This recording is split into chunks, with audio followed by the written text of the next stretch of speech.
in your house, in your house, in your house, in your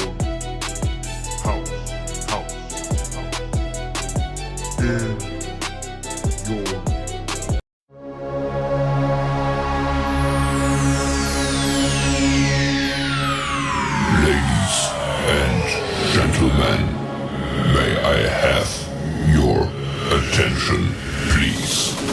The show starts in 10, 9, 8, 7, 6, 5, 4, 3, 2, 1.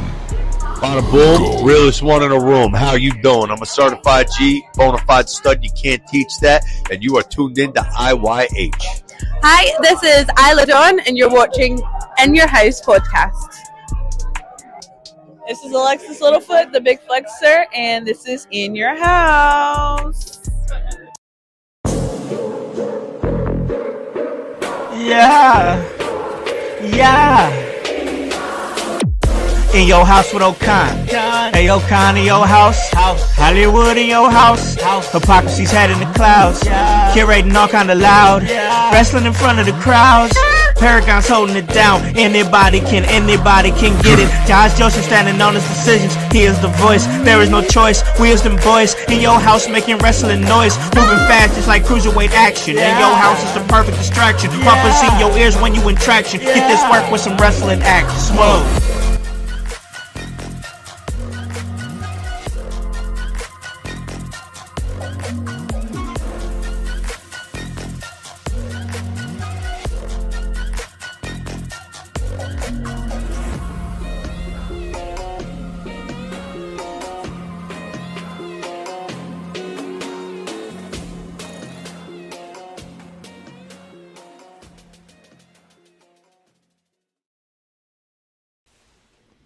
What is up, guys? What is cracking? It's the Come Man, and I'm in your house. And you guys already know the vibes. Anytime we slide on through, we're here to give you that work when it comes to this professional wrestling business. And guys, we are coming to you on a Sunday, which means it's time for the Sunday house party. And it is one of the biggest wrestling weekends of the year with SummerSlam, WWE SummerSlam over there rocking in Minnesota. Night one is now written in ink in the books, but night two is still yet to be written. We're going to talk about that and so much more. And joining me for this episode, I had to make sure I made it a big one because I brought myself a young boy. He's making his return to In Your House. He's young boy Bryce. What's up, man? Welcome back.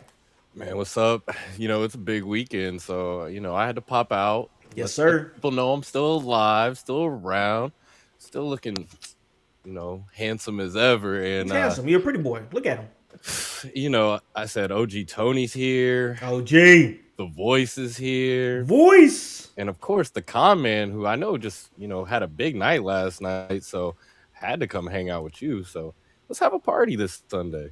Hey, that's exactly what we do. And there was a party that was had yesterday over there at Gonzo Sports Room, Gonzo Wrestling Room, and one of the mastermind behind it.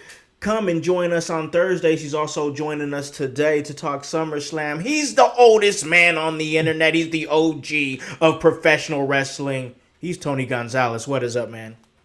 Oh man, yeah, we had a blast last night, man. That show went super fast. I know it was 3 hours and 10 minutes, but it seemed like an hour and a half because in between the matches we were just having a blast. So love it.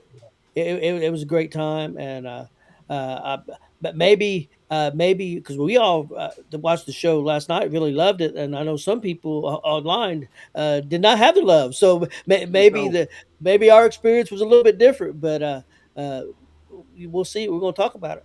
Most definitely, we're going to talk about it. I've seen the chatter online, as Bryce alluded to earlier. I had a big night at Emerge Wrestling. I'll talk about that here in a minute. But of course, I have got to bring on my cohort and OG, your cohort, last night at the SummerSlam Watch Along. He's the producer of the show on Wednesdays. We talk WCW, but every day he's the voice, Josh Joseph. What is up, man? How goes it? How goes it, household, and everybody out there on Kick joining us? Thank you and welcome, and enjoy what we have to bring, because this is we have shows 6 days a week, so we will be rocking and rolling and getting to know you Kick fans out there quite fondly. Comment, we respond to things, we have a good time here, so I hope you do too. SummerSlam, I had a blast. Maybe it was just the intoxication of Gonzo's wrestling room over there doing what they were doing. Yeah. But I enjoyed the wrestling. I am so fucking proud of Liv and Io to make that match That match was better than the story. Oh my, yeah, that match. We'll definitely gonna get into it because, like you said, we are now broadcasting over on Kick. This is our debut episode over on our Kick channel, so make sure that you follow us there. And the important thing about what we do, especially if we are going to continue to climb voice in this world, of this growing world. I haven't seen it grow like this since 2019, since 2020, of sports media through podcasting. And we're looking to get our piece of the pie. So shout out to everybody over there that will soon be joining us on Kick. We're going to grow it. We're going to grind it. We're going to get to it. And another thing we're going to get to, voices, man, we have another announcement because we've got some huge news, voice.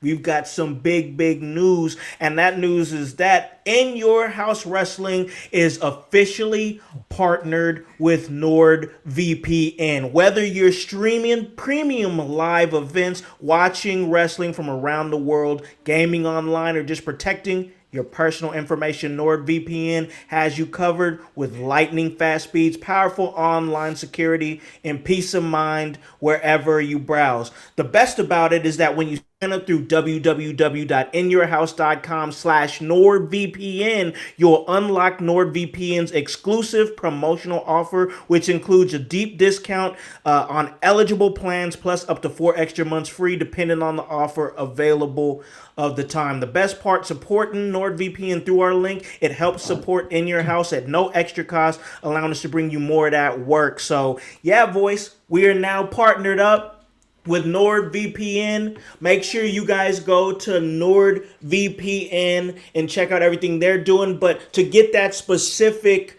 exclusive discount, you have to go to inyourhouse.com/NordVPN. Check us out there. That's inyourhouse.com. Go to our NordVPN link and you can get that there. And man, I was so excited to land this sponsorship because NordVPN is so useful to so many different wrestling fans out there because of the access that it gives you to more wrestling.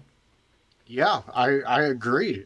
This is perfect, and we got our first comment from Dick.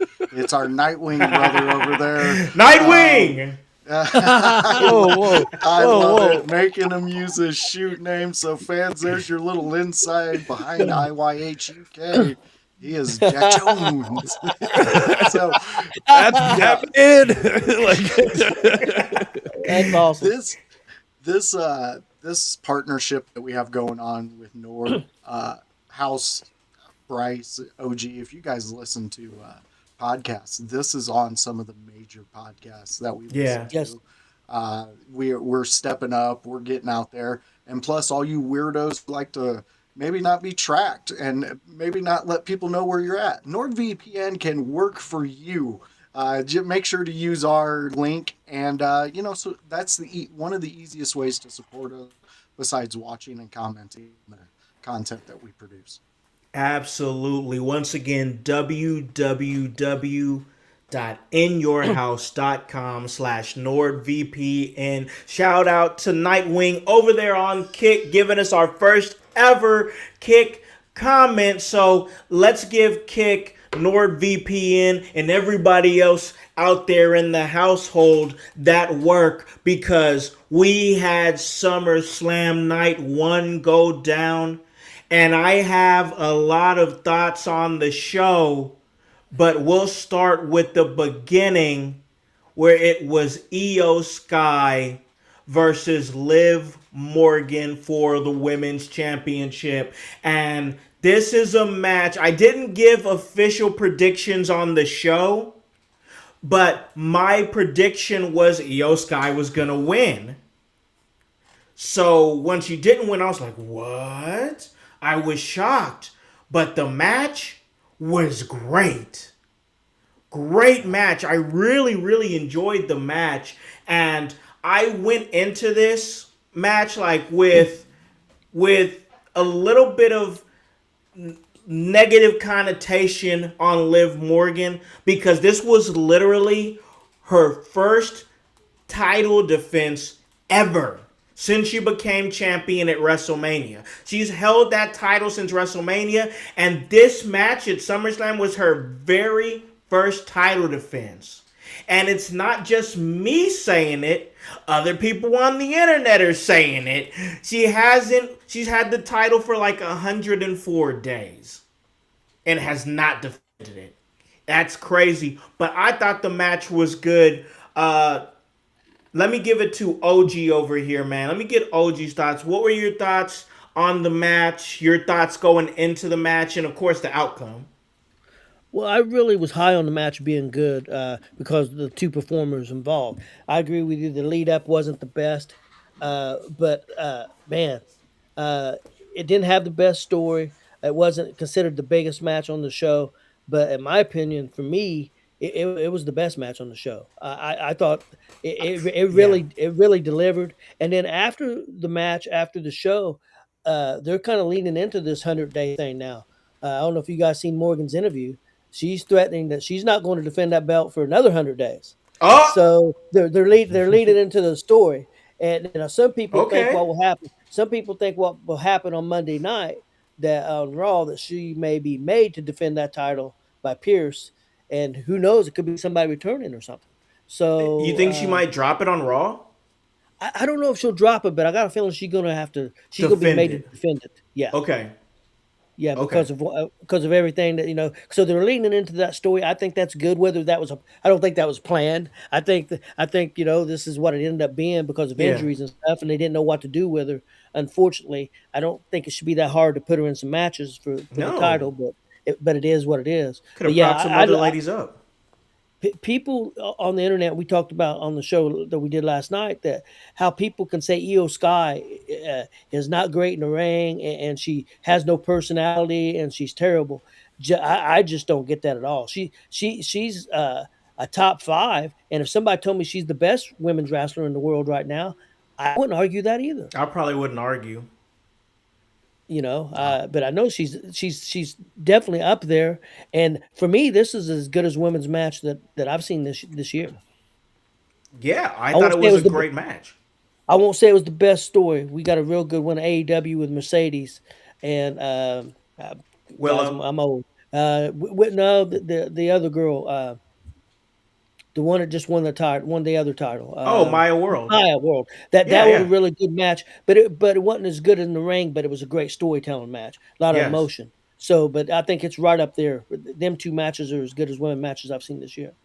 Yeah, and I honestly feel like, not saying that Liv isn't great. She's a great wrestler and she's developed so much over the years, but like Io helped elevate her in that match, and I think that Liv did a great job of keeping up. So I think that's a point to be made. B York, what was some of your thoughts on this match? The opening bout to SummerSlam Weekend, Io Sky versus Liv Morgan for the Women's Championship. Yeah, so I mean, they opened with a banger of a match. I think this match could have went a little longer. If any of the matches would have went a little longer, I think it should have been this one. I think that obviously the match was really good. Like we said, we had some really good spots there. Io to me isn't just like top 5, like she's the best. She might be the best wrestler in the company consistently. You don't really have to worry too much about her. Like you think, oh dang, you've been doing this, or how are you going to get up and successfully pull off this, this crazy moonsault or something? It's like, oh, you just did this to flawless perfection. Like you don't have to worry about Io at all in the ring. And like you said, I think Liv did a great job keeping up in a sense. The finish of the match was awesome. I love the finish. Io kind of countering out of that, looking like she was going to Hulk up and kind of hit something of her own, only to she got code shut breaker down. Code breaker Shut right back down. into the oblivion. So I'll give it to Liv. She shut that shit down quick. It was awesome. I hope Liv's title reign ramps up.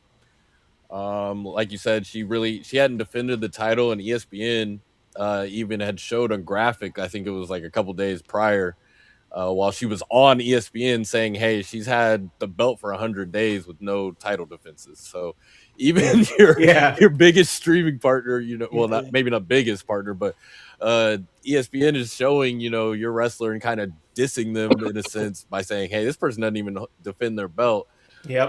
So I'm hoping that with her winning the match against Io, that we don't just kind of slide it back into, hey, she's kind of doing whatever she wants and not defending, unless this becomes an actual story. Yeah, unless we really make it into something that we're going to emphasize on, like OG had said, that he's like, I'm not going to defend it for another 100 days. Right. But then the story has to be that somebody's got to make her do it. So, because here's the thing. Side note before we get to voice, if she's going to say something like that and be so like upfront and egregious with it, you got to think that Adam Pearce is like, wow, you're making me look like shit right now. Because you're really saying here that you're not going to defend it. You're going to defend it whenever you want. I'm supposed to be the authority of the show. You're just publicly disrespecting me. At least if I was GM, that's how I would take it. So, Voice, let's go ahead and get some of your thoughts. Opening bout, SummerSlam Night One, kicking off the whole weekend. Io Sky, Liv Morgan for the Women's Championship. Well, out there, Kick fans is going to be new to you, but everybody else, you already know that I've been highly against Liv for so long. But then I came around and seen what she's been doing. And right now I'm about to defend the shit out of her. Yeah, she hasn't defended that title in 100 days. But Howse, if you were a GM, I assume that you would give her talent that would actually be able to go into a main event outside of Io. Who the fuck has been stepping up to be at Liv's shoes? To stand toe-to-toe with her? Io? Okay, 100% agree with that, because Io is one of the best. Like one of our new chatters said, Devereaux Jr., she's on a whole new level. And I agree with that. Io is setting the bar for women's wrestling. Wasn't it just a couple months ago a bunch of people out there on the internet were complaining about the women's division in WWE and saying it was not good? It wasn't hitting like it used to. They were slacking, especially at the main roster level. So then who would you have thrown in there with Liv to have her defend this title? You don't take a gold piece and throw it out there with all the silver and say, shine brighter than them. Why would you do that? You're just tearing down what you're not clearly building upon behind Liv. You have Io. Io's a gem. She's a unicorn. She's something that you can, like Bryce said, you can throw her into a match and say, we need something spectacular. She does a flip that you're going to think, oh my God, she landed it perfectly. Wow, amazing. Everybody stands and claps.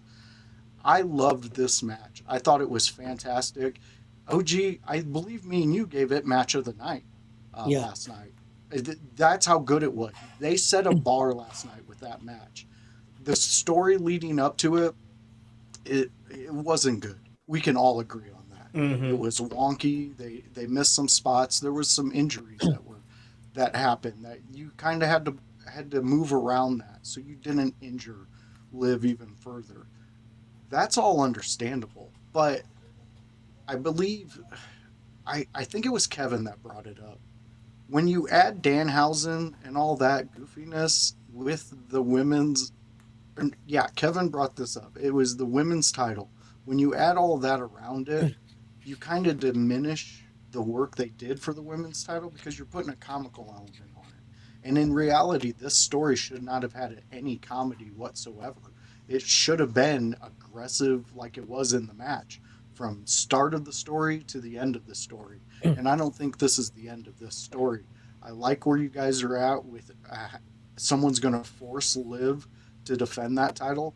But right now, outside of Io, who on that roster can you say is going to carry that title and have any type of relevance that Liv has with it?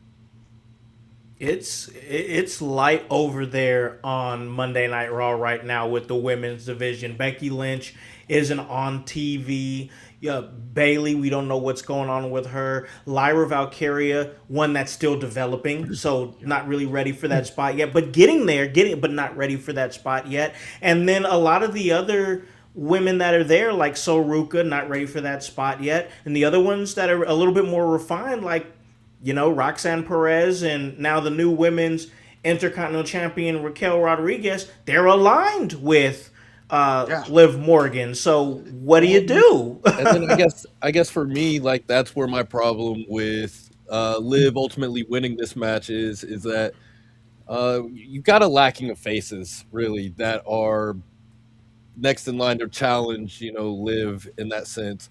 At least with Io winning, you have a lot of heels that can go after her and kind of keep the title relevant. So I can see why, why Liv isn't defending. She doesn't really have anyone naturally to defend against.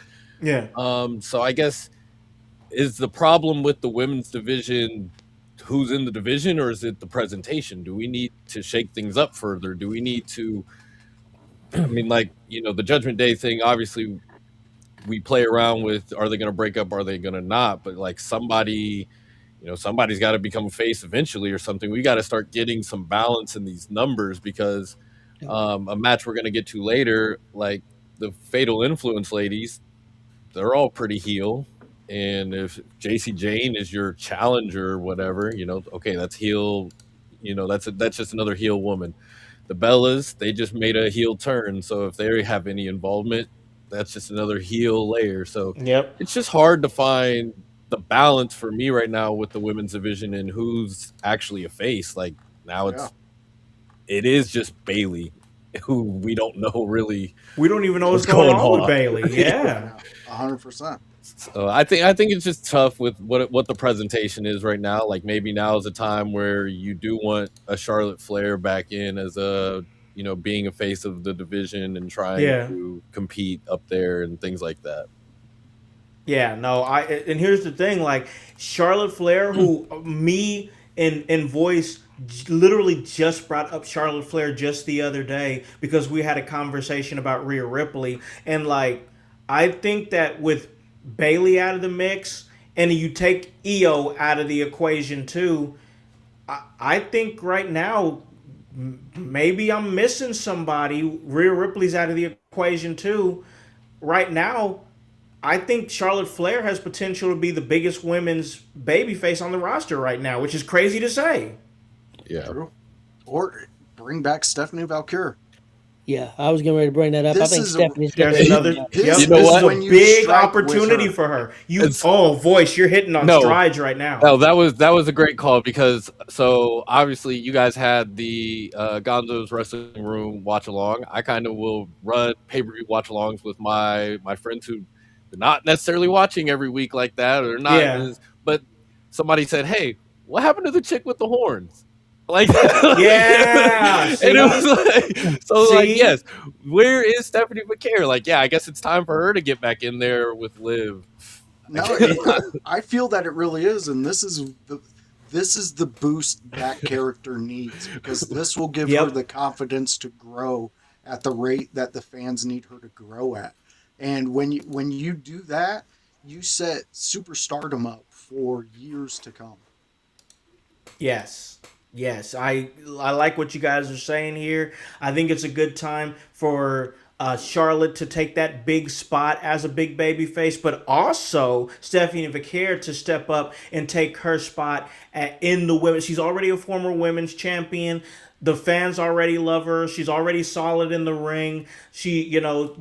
My thing is always going to be she's got to tighten up on the mic, but like she's gonna get there. I think that they've been working towards trying to get her there. So I think that this is a perfect time to drop Stephanie back in there, get the lady with the horns back in there, and get her back in there and hitting that devil's kiss and making Booker T have a heart attack. So I definitely agree with that. But let's move on here because we got to get to the next match here. This is the Bloodline, the Usos, Jimmy and Jay, and Jacob Fatu going up against Royce Keys, Solo Sikoa, and L.A. Knight. Yeah. So this match I was wrong about. I was at this point I'm 0-2 in the night because I'm thinking, okay, you have the established bloodline, you have the killer. And Jacob Fatu, one of the greatest tag teams, ever to lace them up, going up against three guys. Period. Just three guys. So I'm like, all right, this was fun, this was cool, but we're going somewhere. We got to be going somewhere else with this. They won. And one thing that's really stuck out to me in this whole situation, I mean, period, is Solo is becoming like such a likable babyface. What's happening? I never thought. This is crazy. The fans are eating out of the palm of Solo's hand. They love him. And LA Knight's getting a boost off of it. Yes. Yeah. It's insane. He was already him. You guys weren't believers. I'm seeing him. This is he works good with somebody to bounce off of. And embracing somebody. And Solo is naturally funny. Solo don't even gotta try. Like Solo might be the most funniest Samoan. I think so. Yes. He's the little brother. That's Solo's, what little brothers do. I mean, Yes, Solo's, man. Pew. Solo's Pew, pew, evolution. pew. Solo's evolution has been just insane. Like, Yeah. I mean, from being just the quiet guy, essentially, he never talked. He wasn't allowed. I mean, maybe he just wasn't allowed to talk, but just funny to see the way he's naturally just blossomed over time. And like, now he's Embracing everything. This is some of the funniest kind of natural work. Kind of, he's not trying to be, pure Danhausen comedy in a sense, but he's mocking himself, you in like it's almost kind of giving that old Rock kind of vibe back in the day, like where he just kind of started mocking people in front of him and just being funny that way. Just being funny and just like he's once again so naturally funny without even trying. It's just he just does it. And like I thought for sure the Bloodline was gonna win, but now my question is, now that Royce Keys, who I'm loving that he's in the mix. I was worried about Royce Keys. I didn't know where he was going to drop into the main roster, and they put him right there. I was like, you put this guy on NXT and let him be like a longtime NXT champion. But they skipped that line, put him on the main roster, and I was worried. Now he's in SummerSlam matches. LA Knight is getting some good rub off of this. Solo, who, if you really want to think about it, this dude probably should have been a WWE champion by now, in a different universe, but now he's getting a big push out of it, and the fans are just naturally embracing him. Where do we go next with these three men? I'm going to give it to OG. What were your thoughts on the match? Did you think they were going to win, and where they go now? I thought they needed to win. I wasn't for sure if they would do it, but I thought that made the most sense because Usos are golden. Jacob Fatu's golden. A loss is not going to hurt them guys. Yeah. But a loss for them, for the other three, it was going to hurt them. So, and it's going to be interesting to see what they do with Solo because I don't know if they had planned on Solo getting over like this. Yeah, I don't think they did. And so now he is, and so that could change storylines. My only concern with LA Knight, I think he deserves to be up there. I just don't see them having him beat Roman. Oh That's my no, I don't know if so that's that no. so what so I mean, so if he gets the Intercontinental title eventually, does that mean anything? How would you guys feel about him Solo and LA Knight as the tag team champions? Yes, I yes. I mean, think might as well. I was gonna say. I mean, we already got what Damien and R-Truth right now. Why not let them have a run at tag team champions and see what they can do with it? They're good together right now, and I think you just gotta run with that. And there's nothing for them to do that's gonna make them stand out by themselves. And you know, this is I one of those things where you just gotta let it go. You gotta let it it, happen. I mean, it's a good time filler for those two, like you said. Like, there's nothing they can just do by themselves. You don't think either one of them is just going to go beat Roman. Obviously, whatever's alluded to with Punk and Oba or whatever, that the post match press conference stuff, like, hey, just give them a run as tag title champs and let them just Yeah, ride out for a while. for sure. No, I like that. I think that there's a real opening for that for to let them be tag champions. Was there anything that I mean the match was what it was. Was there anybody that like had anything that stuck out in the match besides Solo just being hilarious and them winning? Like for me, the match was what it was. Yeah, I really enjoyed the match. I That had was good. a lot of fun watching it. I thought everybody got their stuff in, so to speak. But yeah, Solo, the running it back stuff was, Oh yes, man. eh, He's too much. Jay's reaction. yeah, Jay too. Yeah, Jay's reaction was priceless. I love Yeah, I it. agree 100%. It just buys into. I just that's part of it. I mean, does anybody have any other direction for Solo right now? Like Bryce, did you have any thoughts on the match or anything like that? Or because I'm loving the tag title idea. I didn't expect that to come in there like that, but I think it's a great idea. I mean, match wise, I don't think my thoughts on both 6-man, 1-man tags probably aren't too deep. I mean, I thought the Bloodline was going to win this because they had the Gears of War sponsorship on the walkout. Yeah, yeah. I was playing that game for a second. I was like, okay, but then they didn't even like wear cool Gears of War stuff, so I really thought that was kind of a wasted opportunity. They just kind of put a couple props out at the entrance. The match, like you said, it was fine. I think LA Knight and Solo, it is tough. Like, both of them clearly are over. They need to be doing something, I think, greater. But being tag champions to kind of hold time for a while would be really good for them.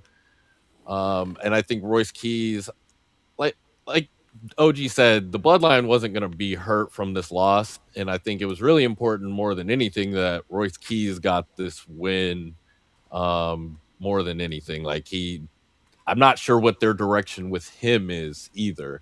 So I guess for that entire team, it's just where do you go from here? Do they actually get to challenge up? What does Royce Keys start to challenge for? And then how does this go back for the bloodline? For them with Roman. Is this is going to disappoint him? Oh, he gonna be pissed. So I guess what is the backlash on this? How do they start pointing fingers at each other? Because obviously Fatu and Jay, they're always beefing. He don't like that punk Yep. ass. You don't like it, The punk ass Jay. the I ain't gotta the listen to your punk ass Jay. the other angle they could go with, I think, is if whoever ends up beating Roman, if you had LA Knight and Solo, a big part of them costing Roman, they be the ones that kind of help take Roman down. That would be the other angle they could go with if they didn't want to go tag team title, or they still could go tag team titles. But I think they could be a big part of that story because that's the thing that LA Knight and Solo seems to have in common. They want to take down Yep. Roman. Yeah. Yep. That's the big thing. And let's hit the chat real quick. We got DeVar Jr. He says New Day would have had a badass Gears entrance, I bet. And yeah, I totally agree with that. I'm enjoying the possibility that we might be able to see New Day here in the next week or couple weeks or so. But hey, if you want to hear us talk about more about that, you got to hit us up on Thursday. So real quick for you kick. watchers out there, because I'm kind of monitoring, and we've had at least simultaneously up to 6 people watching us over on Kick. So currently we have 5. So for you followers that are watching us right now, make sure that you go down and hit subscribe and follow under this video to make sure you are following us when we go live on Kick. So I just wanted to make sure that you guys, we appreciate, that amount already as we debut on Kick. But while you're watching us, I want to make sure it's my responsibility to let you guys know to subscribe and follow right under this video so you can, see us when we go live on Kick. So let's jump forward as we continue to cover Night 1 of SummerSlam. And this next match was a match I had to make sure I went back and watched. I watched all of SummerSlam Night 1 this morning after getting back late from Emerge last night, which was a great show. I'll talk a little bit about that before we go to the break. But Nick Aldis versus Gunther. And this match was a match that was important for me to see because I remember Magnus. I remember him being TNA World Champion. I remember him being a 2-time TNA Tag Team Champion. I also remember him being a 2-time NWA World Heavyweight Champion, the 10 pounds of gold. One of the last few champions who's held it, and I felt like, dang, I feel like this is like the 80s NWA, because he holds that thing with such prestige, and the way they were booking it for him at that time was so unique. And yeah, man, nobody was holding that title like him at that time. So to see him back in the ring, the national treasure back in the ring, looking good. He didn't look bad at all. He looked great. You can see the emotion. I also listened to the Chris Van Vliet podcast where he was on there and he got emotional. He was crying because he hadn't wrestled in 3 years, and he was so grateful to be able to have the opportunity to wrestle, not just any match on a Raw or anything like that, but a SummerSlam. Mickie James, his wife, and their son were there to be able to watch it. And to be able to go up against one of the best in the ring, Gunther, this match, it wasn't match of the night for me. I got to say that was probably Io and Liv. But I think emotional-wise, this was match of the night for me. Because it was just so great to see Nick mix it up again. He looked great. I felt like I was watching the National Treasure. It wasn't some parody or low-level version of himself. Man, Nick, you killed it, bro. And once again, not match of the night for me, but emotional match of the night for me. OG, where was you at? Yeah, I loved it. Those two guys' styles really go together well. Yeah. It was a very old school match. I really enjoyed it. You know, I'm old as hell, so I'm definitely for old school. So I really enjoyed it. I thought they did a great job. I did see some stuff online. People upset that Nick's already been put back in the general manager position. Yeah, I saw that. Saw that. Terrible. I'm not happy about that. But yeah, it was kind of weird how they did that. But I think in the press conference they asked Triple H about possibly Nick wrestling again. He said, we'll see. You never know what could come up. So I think we could see Nick again eventually in the ring. If not, I think it's cool that he got his big WWE match at a SummerSlam against one of the best doing it right now. So I thought that was cool. I really enjoyed the match. So I thought it was great. It was definitely, for me, a great moment and made me really want to see him in the ring again. Like, seriously, really want to see him in the ring again. So that's my thoughts on that.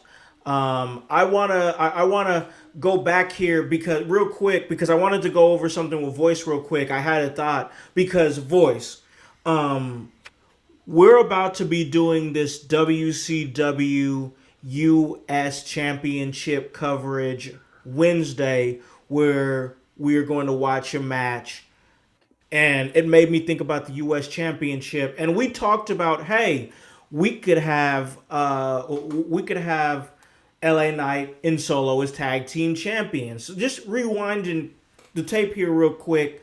Voice, what would you think about Royce Keys becoming a future United States champion? I don't mind it at all. Honestly, I would take LA Knight out of that tag with Solo, and I would put Royce in there with him, and I would give Okay. him that spot, and I would send LA Knight into the main event, whether that be the world title or the IC title. To me, that's where LA Knight, that's his main event for right now. In either one of those spots, they could easily, for me, you could easily make it right now where LA Knight has an advantage over Roman in a world title match, because the other members of that family are so focused on fucking over LA Knight any chance they get, that they would get in that ring and they would end up fucking over Roman, and LA Knight would take that win, and then Roman would go off for 3 months and go do his vacation, whatever he needs to do. And then in between that time, you just have LA Knight as a transitional champion to get the temperature of what these fans are going to actually react to if LA Knight is the champion. And then in 3 months, you have Roman come back and do what Roman does. Roman shit. That's what you do with that.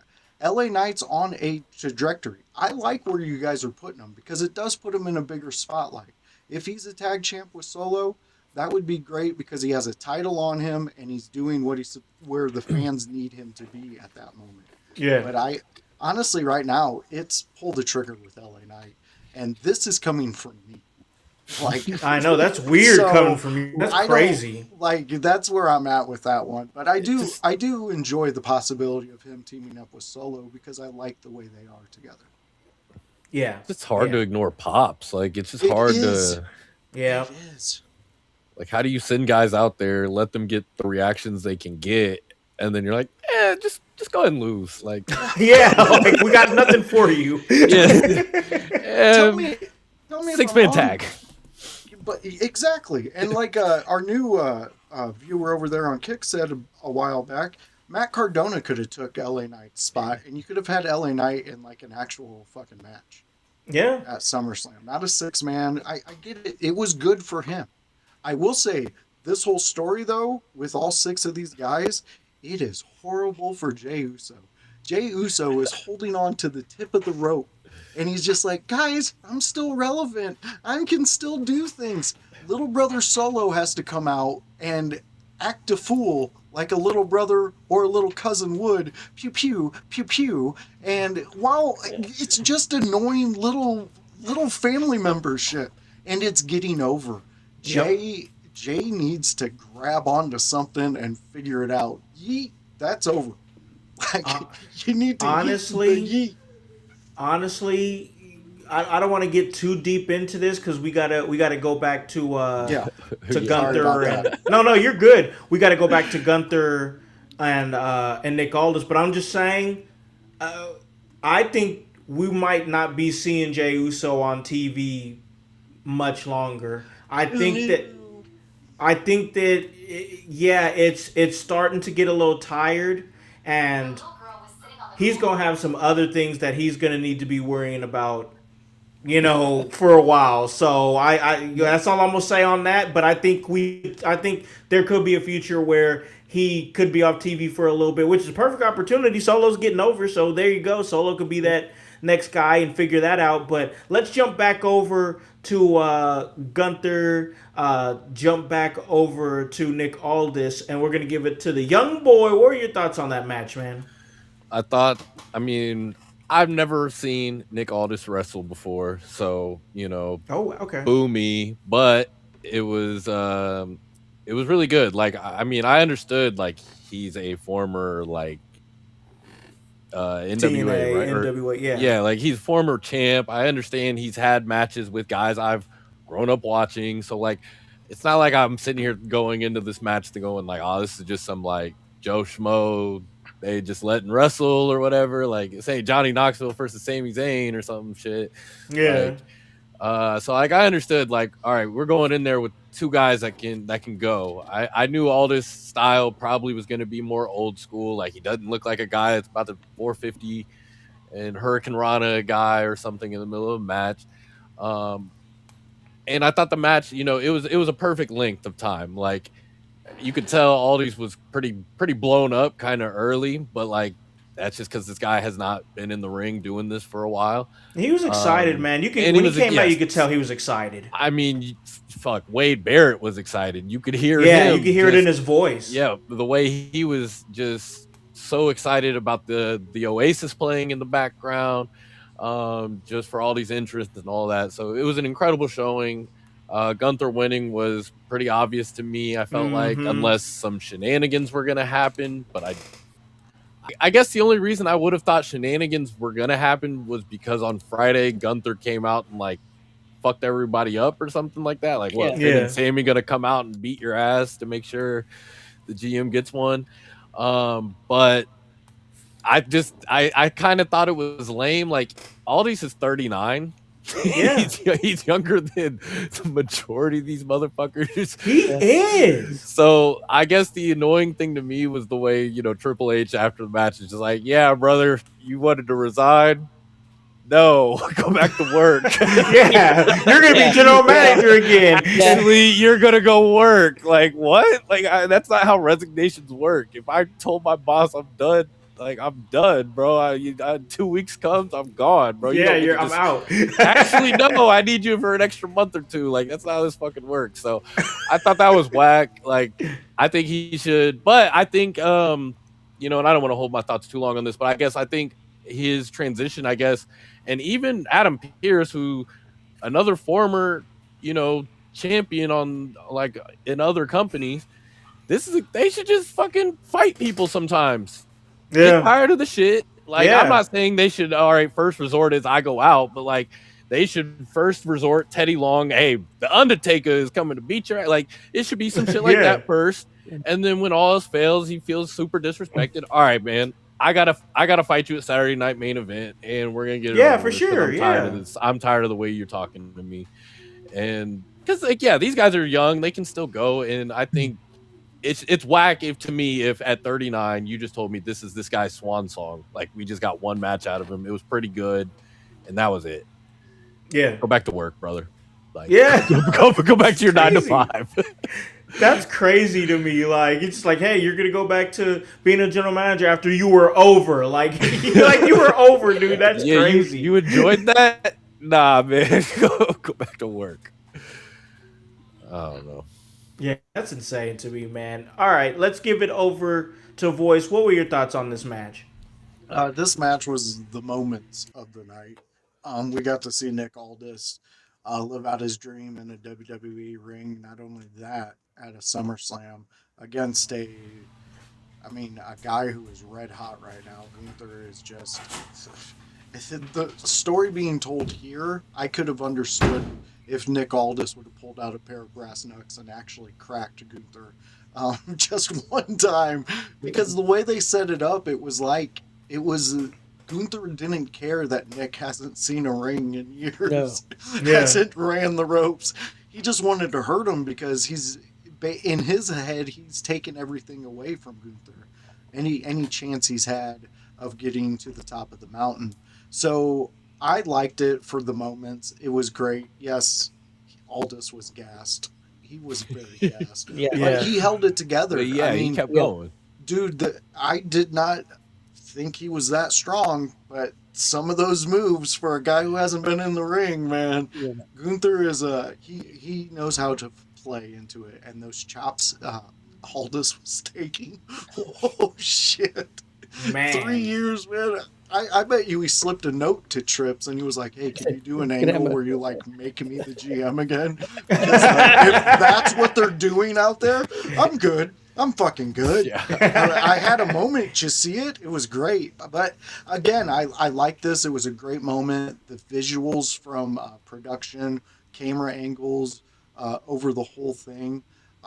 It was magnificent. If this is his swan song, fucking take a bow, because that was excellent work. Yeah, it was a joy to watch. Like I said, emotional match of the night for me. It was great to see him in that mix, but now he's back as GM. So we're gonna see where that goes from there. Fries in the bag. Triple H is like, nah. Yeah, I'm good. All right, let's hit the chat real quick. We got DeVore Jr. He says he looked like he belonged. I can't wait till he puts himself in the Rumble. That would be great for sure. Give me another one here. We got Rip Shot. He says, props to Aldis for being in better shape than the whole roster. Man stayed ready. And yeah, he looked great. He looked amazing.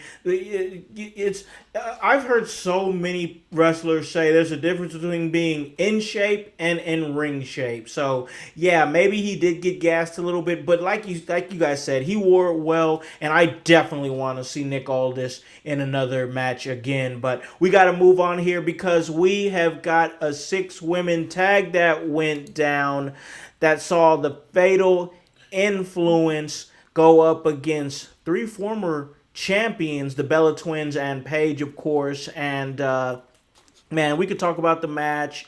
We could talk about the fact that, man, I didn't really know much about Reed. I didn't know much about Reed going into this match because if you guys remember, she was just kind of thrown into this stable in a way after they released the other girl.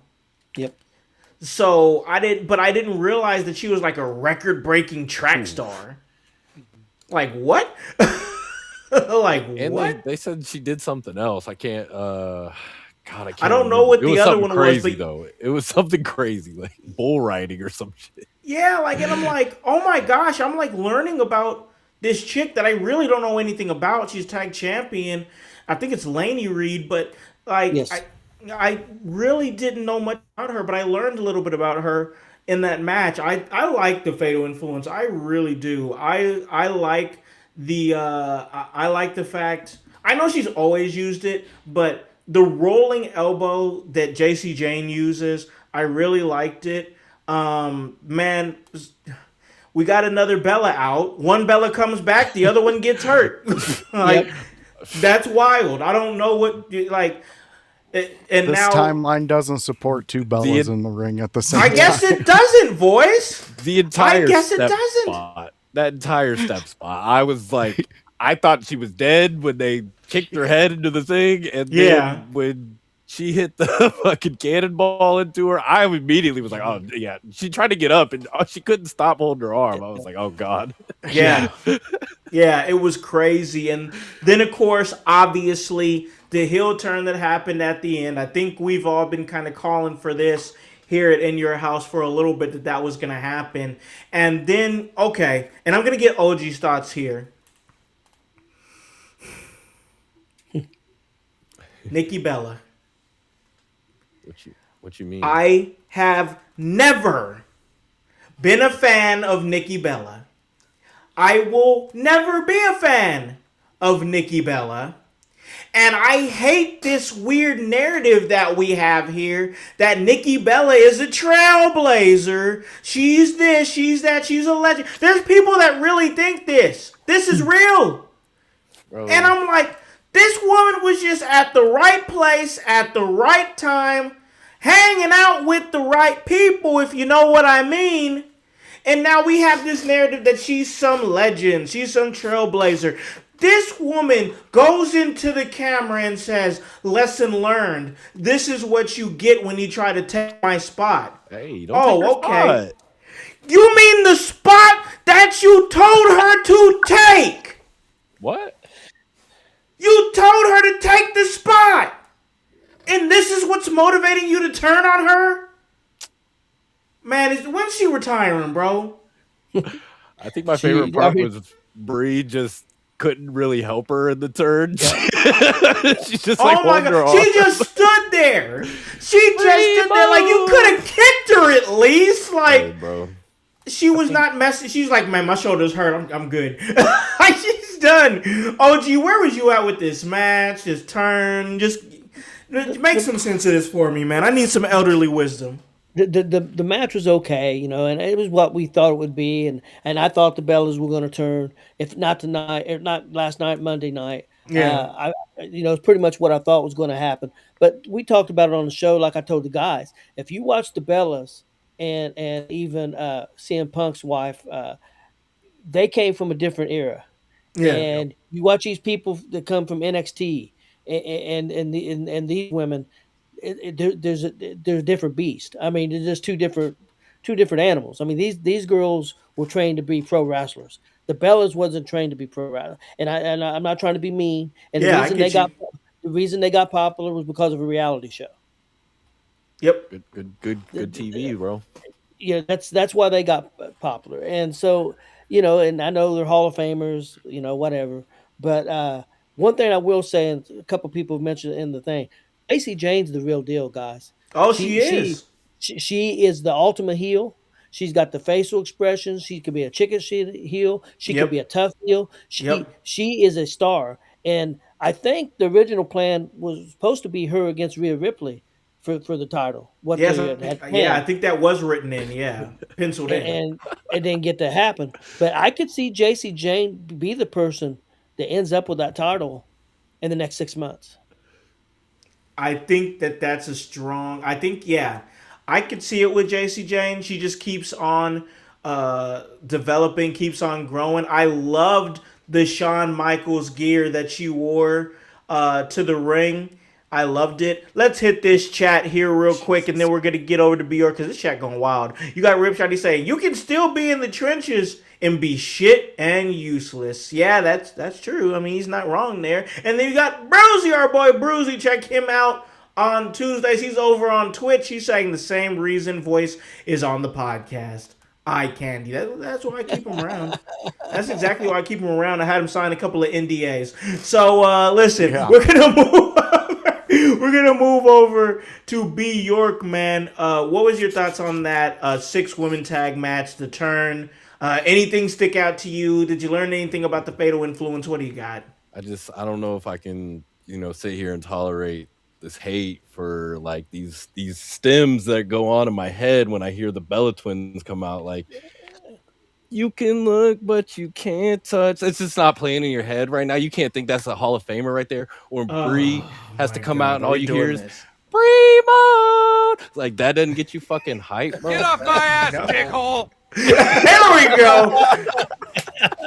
Like, I can't tolerate the disrespect for women that got with two goats of the industry, two women that got nothing there. No. All right, man. No. I mean, and then Paige was there. I guess she's also known for things. The whole team is known for things, actually. So the famous triple threat match. Oh my goodness. Okay, so they might not ever tune into our podcast after this segment, but it's all right. The match, it was cool. I don't know if it was supposed to be more because Brie got murdered on that staircase once again. Like, the visual, like, I was watching this and I'm just like, oh, her head, I thought she was just gonna be bleeding from the mouth, and then JCJ just comes in and it's just this cannonball that, like, right into her shoulder, into the steps, that I was just like, oh god, she might be done for. And then the turn, obviously, after whatever. I hope Fatal Influence just kind of continues to blow up, because you have to build this new generation of stars. We have to make somebody else a viable championship contender. So we are not sitting here trying to figure out who the hell can challenge, Liv Morgan at the end of the day or something like that. Or we're not dealing with, Damian Priest. Brother got a point. Like, we got the same four people at the top. And then Triple H is talking about, well, people got to make opportunities. Brother, you book the shows at the end of the day to some extent. So, like, yes, these people do have to make time for themselves or do these things for themselves, but, like, you have to present opportunity. Yeah. Like, you have to also give the chances and let things, all right, does this float or not? Fuck, it don't work. After a week, we can pull the plug somehow. I don't know. Like, there's things you can do in this industry, because obviously we've been rewriting the script during the show for years, type of thing. So, like, why are we acting like we can't, I don't know, take chances and do crazy things all the time?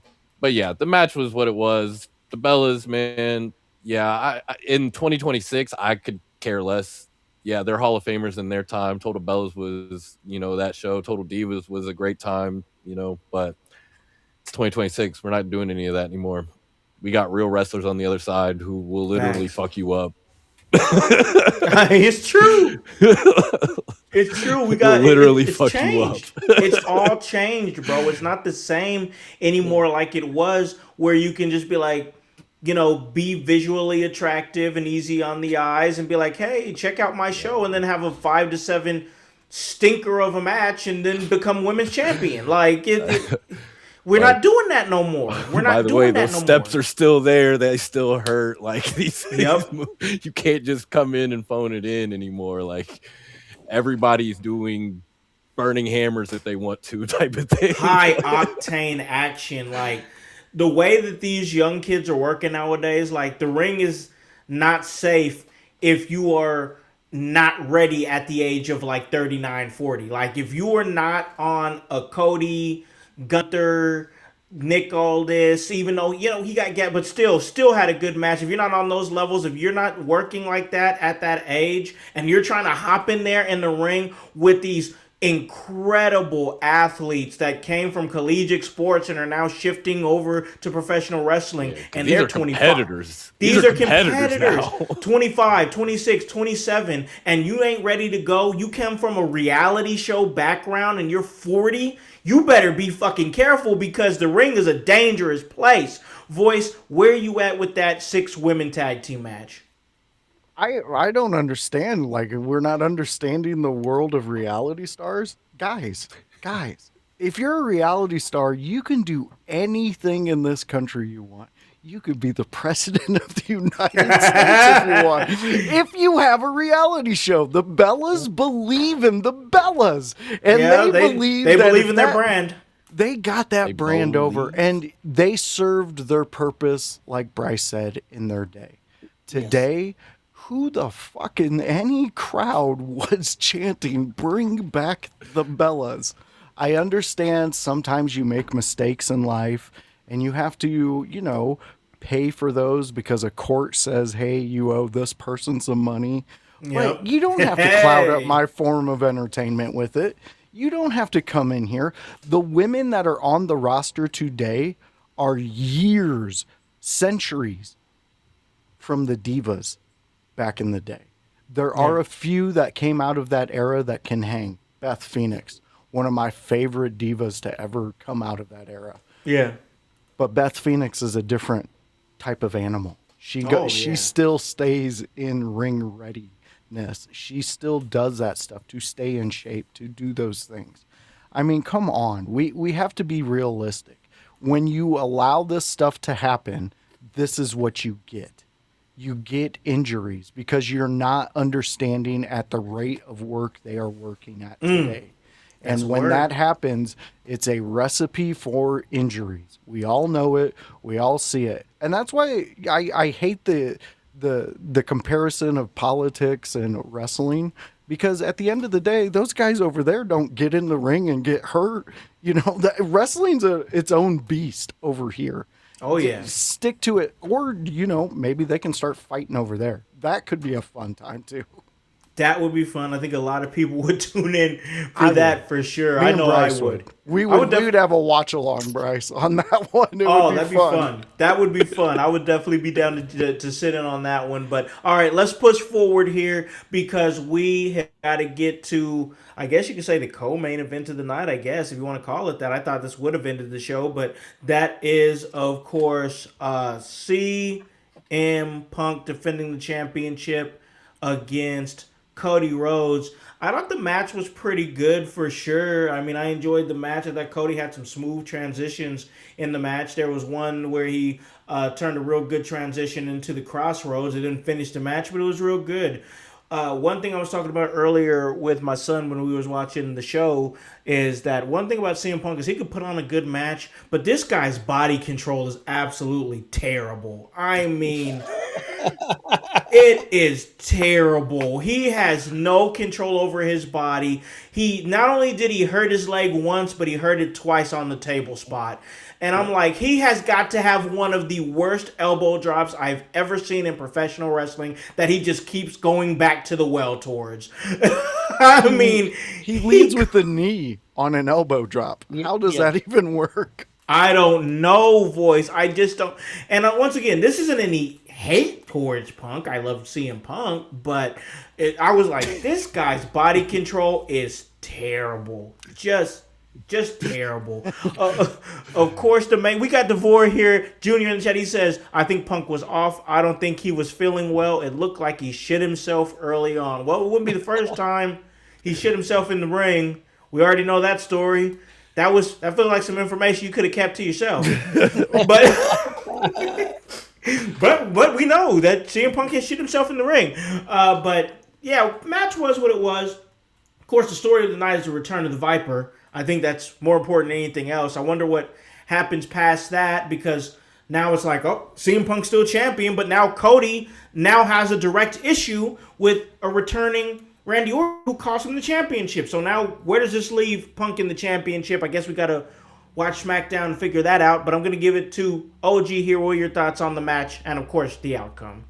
I really like the match. I love we had a lot of counters. We had a lot of old school moves. We had we had sleepers. We had figure fours. We had a lot of stuff like that. So I enjoyed the match. Yeah. Punk is trying to do a backflip off the top rope. Oh! I don't know why he's even trying that. He's done it before. He's done it before. Yeah, but this was bad. Awful.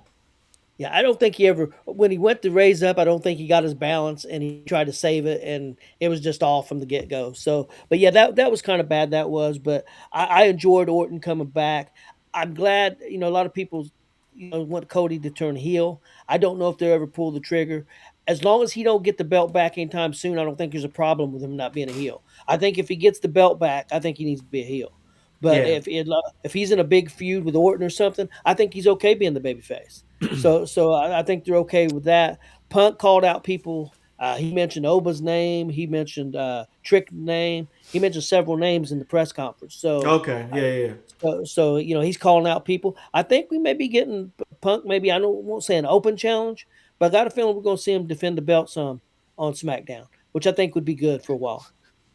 I think it could be good if we could. I think it could be good if we get Punk Finn somewhere down the line. If Finn wins tonight, let's hit this chat before we get to Bryce here. Rib shot. He says, "Is it just me or does Bryce look like Vlad the super fan in that vest?" I don't have a vest on, brother. I just got a cut off T-shirt. Let's go to the other rib shot comment about the CM Punk critique. I wanted to go ahead and answer that one real quick. He says, "I would pay money to hear Punk's response to your critique.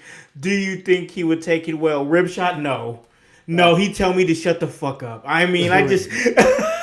He would call us a piss poor podcast and he would get mad and leave. Totally bury me. And I'd be like, damn, dude. I mean, damn. I love Phil, but it just, dude's so sensitive. Fightins, he says, Punk did one of the worst moonsaults I've ever seen in a main event, brother. He grazed the top of Cody's head. Bro, what? Well, he hit him. They said he hit him on the commentary. I swear they did. Well, they said that. They said that. That's the smoke and mirrors of commentary. That's why he didn't get a 3 count. Hey, he didn't get it all the way. If you'd been listening to WWE radio, you'd never know. Yeah, you never know that he missed it. Oh my gosh, that real quick, just real side note, real quick before we get a little bit more out of this conversation. Busted Open Radio, I love their show, love the show, but of course we know they became WWE Radio. And I've been looking at the comments on Instagram and stuff like that, and X and stuff, and people are ripping them apart. I mean, ripping. They're calling them sellouts. They're not gonna be talking AEW anymore. Thunder Rosa's had to get fired from the show because she signed to AEW. And then you have the infamous moment last night at SummerSlam where WWE puts the camera on the busted open guys, part of WWE radio on radio blah blah blah 156 blah blah blah, and I'm like, guys, you are never beating the sellout allegations. Oh my god. You're never beating the allegations. But how? Let me ask you this, because I asked Josh this question last night on the show. WWE calls you tomorrow. Howse, we're ready to give you the money, ready to give you the bank. You can't talk about AEW anymore. What are you doing? OG, you know what I'm doing. OG, you know what I'm doing, bro. You be putting on that sellout shirt, right? Exactly. I'll be putting that shirt on real quick. I won't lie. I am not going to sit here and lie. I'm in my Shane O'Mac. Hey, Joshua sellout Joseph. That's seriously. Yeah. I'm on my Shane O'Mac, swinging my arm around and shit. Right. Everybody's got a price. Hey, that's the truth. Ted DiBiase said it best, and it's the truth. All right, Bryce, I think we was getting some of your thoughts. I think we might be to you on this co-main event here. So Cody and Rhodes, or Cody Rhodes and CM Punk. Blah. I think this match, obviously, they put on a 30-minute, almost classic to me. I thought they gave us all the hits, and they gave us all the hits because what I kind of realized partway through was something is gonna fucking happen. And Randy came out, and cool and all, I thought there should have been more fuckery at that point. Once Randy came out, I think something should have happened to kind of counter it for Cody. I think maybe like a Drew McIntyre return, because he's someone who does not like CM Punk. Comes in, Claymore's Punk, that kind of evens the playing field. Yeah. Now that we're even, Cody heel turns, finally beats Punk, gets the belt. Now, because the problem with Randy fighting Cody after this is Randy's the heel. And how did that work last time? That's a question, and that's a genuine question, because they're not going to boo him. They're not going to boo him? No one's ever going to boo Randy Orton. It's not going to happen. It's not happening. So Cody needed to, in my opinion, win the belt, turn heel, and that way, as he's feuding with Orton, the people who are going to cheer for Orton, now they can naturally do it because they're going to do it anyways. And now kind of Cody can finally start to make that transition, and we kind of get something maybe a little bit more fresh. And then obviously Punk now is stuck back in his Drew McIntyre, problems or something. Like, I just think something should have happened. Maybe if Owens came out, screws Punk, and now he feels that Cody owes him, but he also has a problem with Cody because the last time he was in the ring was when they fought, right? Yeah. So maybe he feels like, oh, if I can screw him, get my title shot right away, or get involved in whatever, my former best friend Randy and Cody got on, boom, now we're in a triple threat, because now you can kind of ease KO back in with the triple threat that way. So I just think there should have been more fuckery for this match in particular. I wanted CM Punk to win if Cody Rhodes wasn't going to make any type of heel transition. Yeah. I don't know where they're going with this, because like you just said, Bryce, like, they're not going to boo Randy, and they're just kind of trying to force him to be a heel a little bit. I mean, I don't know what they're trying to force him to be, because we don't know until really he speaks on Friday if that's what we get. So we just got to see. But it feels like that's where they're leaning towards. Let's give it to Voice. What were some of your thoughts on this match, man? I liked the match. I thought it was fun. I mean, I'm not expecting CM Punk to come out there and be old straight edge CM Punk. He's Metamucil and fucking vitamin CM Punk. That's what he's got to do. Collect a fucking check.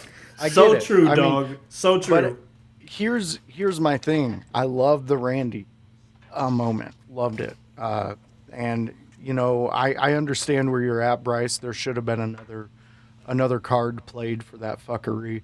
But the wink doubled as a really cool moment too. So I mean, he did kind of cover that. Yeah. But I do like Randy's addition to this, and the reason I said it last night on the watch along, I think this is going to allow Cody to go and actually finally learn that lesson of to be a heel. And he's going to learn it under the tree of Randy Orton. They have teased it before. We have Randy, KO, everybody's tried to get him to go to that side that all of those guys knew at the time in their career they had to go to stay with the new competition coming in. And that's where Cody's at right now. He needs to get to that next level, and it needs to be that heel level. For me, as a wrestling fan, I like it because Randy's hand is in on that.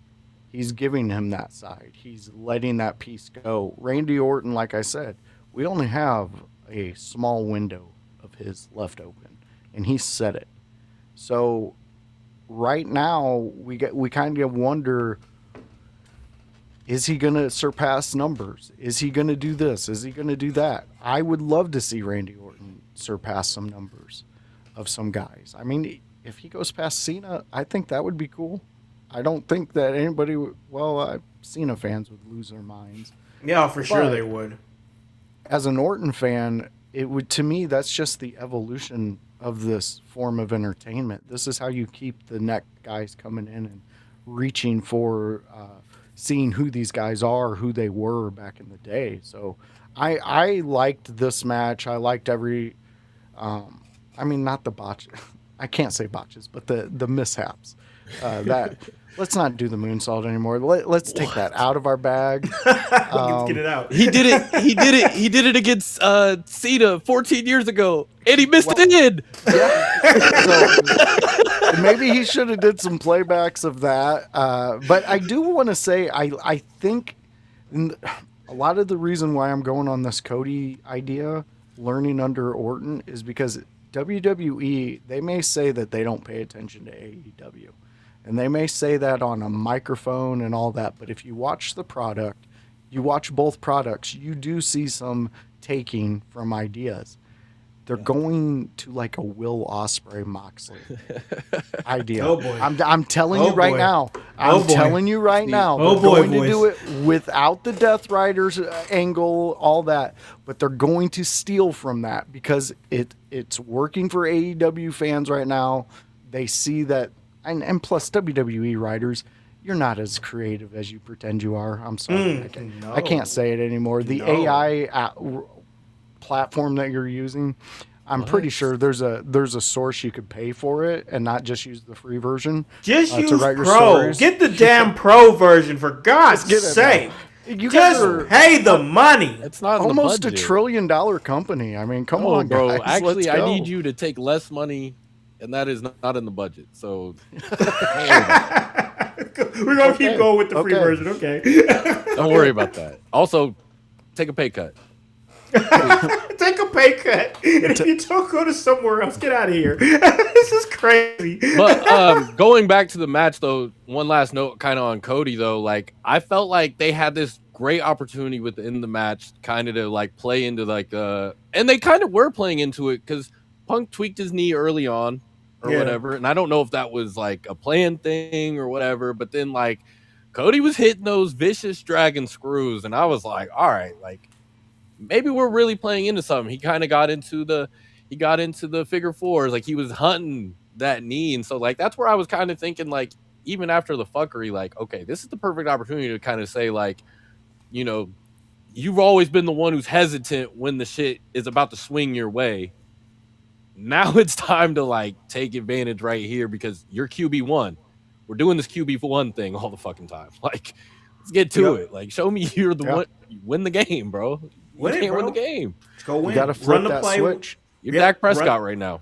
Yep, run the play, win the game. You're Dak Prescott right now. That's true. You got to get in there, get in that box, bro. So we'll see what happens come Friday Night SmackDown. Friday Night SmackDown really needing a boost, I believe, and Randy Orton could provide that. But let's go to the main event of the evening here. Femi versus Brock Lesnar. Hell in a Cell match. All right, here we go. Because I have a lot of thoughts on this. First off, this was a Hell in a Cell match.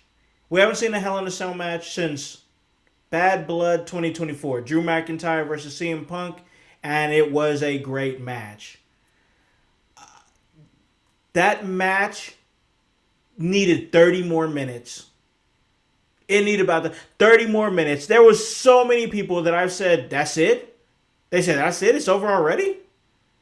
And, like, there wasn't really a whole lot of usage of the cell. So it was like, there was very minimum outside of the ring for that. And then, like, we expose the ring.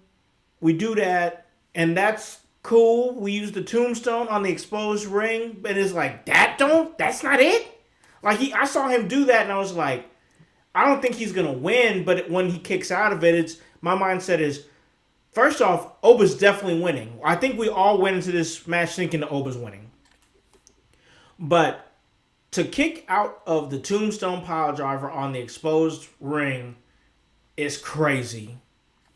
I mean, it is crazy. And then not only that, but to win the match with just a fall from grace, but not even a fall from grace on the exposed ring, that would have really solidified it. Might have killed a guy. It might have. But if we're gonna go there, we gotta go there. And like, I just felt like the match got shortened up for some reason. It just felt like a strange ending to me. I will say this on the flip side of things. Brock Lesnar, if this was your last match, which I think a lot of us believe that it was, sir, you are an absolute class act. I don't care. I do not like. I just get everything else out that window because I'm not hearing none of it right now. That dude, his final match in his home state, and didn't make it about himself at all. At all. He made this entire moment about Oba Femi. That was his moment to make it about him and himself. And he straight up, in the way only Brock Lesnar can. Brock Lesnar, not a poet or anything like that. I wouldn't. He's definitely not a wordsmith or anything. But you know what? In the Brock Lesnar way, that shit was beautiful and I loved it. He said, "Oba, I'm the past. You're the future. Everybody acknowledge that that's what this is. I'm telling you, this dude is the future." That was his moment to make about himself, and he made it about him. I thought that was great. OG, what was your thoughts on the match? I thought the match underwhelmed. You might have think differently, but the match and the moment after the match. First of all, you say he's not a poet. Don't you remember? Talk shit, get hit. Oh, yes, that's true. That is true. I'm eating my words. I don't give a shit about your kids. Modern day poet. Yeah. I enjoyed the match, but I get your criticism. I don't think you would have went another 20 minutes. It went 10, 11, 12. I agree. It could have went another 5, 6, 7. Maybe, yeah. If you went 20 minutes, I could see that. I agree with you about the wood. I said that on the show last night. I mean, took the pile driver, clicked it. He should have probably power bombed him on the wood. But again, like one of the guys who was on the show with us, who's a wrestler, said, I don't know if they could have done that. You talk about having him up that high and him coming down on that wood. He said, I don't know if.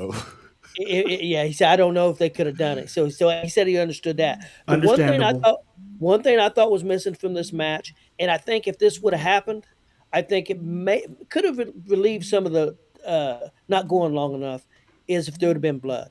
I expected blood. I thought the match was plenty physical enough. I thought they beat the heck out with chairs. I thought it was very physical. I think if it would have been blood, I thought it would have added another level. It was probably my third favorite match on the show. And coming in, I thought it was going to be my favorite match on the show. I still thought it was good. I didn't think it was great. Yeah. I'm right there with you, man. That's where I was. I think it underdelivered a little bit, in my opinion. Bryce, where are you at? I mean, yeah, it was a match I didn't expect to be like some 20, 30-minute match or anything. Like, we're talking about Brock Lesnar, 49 years old. Like, this is a guy who's already not known for like necessarily going in there and giving you some 20-30 minute classic or something. So I did not expect that. Kind of the same with Oba. Like, not that I don't think he can go, but like it's just two guys that like move sets maybe in my head. Like, what are you really going to go do out there for 20-30 minutes? You're not the most technical of people. You're not putting each other like, fuck, Brock don't even do the damn Brock lock or nothing like that. So like, I'm not expecting any of that. I thought the match was super physical, like OG said. OG past, me future. But I think I think we were just kind of, there's too many expectations when you get Hell in a Cell. Like, Mick Foley, fucking got thrown off top. Rikishi thrown off top. Like, people go through the cell. Like, you get that in your brain. And even when these guys were coming out for their entrances, I was saying to the group of guys I was watching with, I'm like, I don't think this match is like going on top of the cage. I don't think this is going through the cage. Well, I think they should have gone through the cage, but I knew this wasn't something where, these two guys are going to go to the top of the cage and do some crazy spot. Like, for sure. I think the purpose of Hell in a Cell here was to contain two beasts. Okay. And I think the visual could have been cooler if we got to a point where, like, they broke through the cage and, somebody had to go through the announce table or something like that. But, I think we were missing a little blood. I think a spot like that would have been nice, just to say, hey, these two beasts were so out of control. They couldn't be contained by Hell in a Cell that they, exploded out of the cage or whatever. But the match was what it was. I thought Brock Lesnar is, this had to be your last match, because you got to be a crazy motherfucker to say, hey, I'm going to expose this wood and throw my knees into it full force with this 300-pound man. Like, it's just fucking, all right, you're not going to be able to walk for a week. And you could tell he had to get up. He grabbed that chair that Oba punched right after. Yeah, he had to get himself up with that thing, because his knees were cooked. Like, you could tell you were not moving after that. So I just thought, oh man, like, I almost thought, hey, Brock's in his home state. He pulled that off. He might go ahead and say, hey, I'm gonna take this win today, because that was insane. And for Oba to get up from that, kind of just shake it off, like kind of hit that Jacob Fatu a little bit while he was on the ground. Like, I think Oba should have gotten out of that by like skimming the rope or something stupid, where we're like, why is there even a rope break at Hell in a Cell? But like, something should have saved him a little bit more than just, I just kicked out from an exposed wood pile driver, and then I get up and just Hulk up and everything. It's not realistic. and like, it leaves you to like, what beats this guy other than like a firearm? Yeah, like, exactly. like if you don't shoot this guy at this point, like, what are you gonna stop him? Yeah, literal kryptonite is needed to fight this guy. Like, I just don't understand it.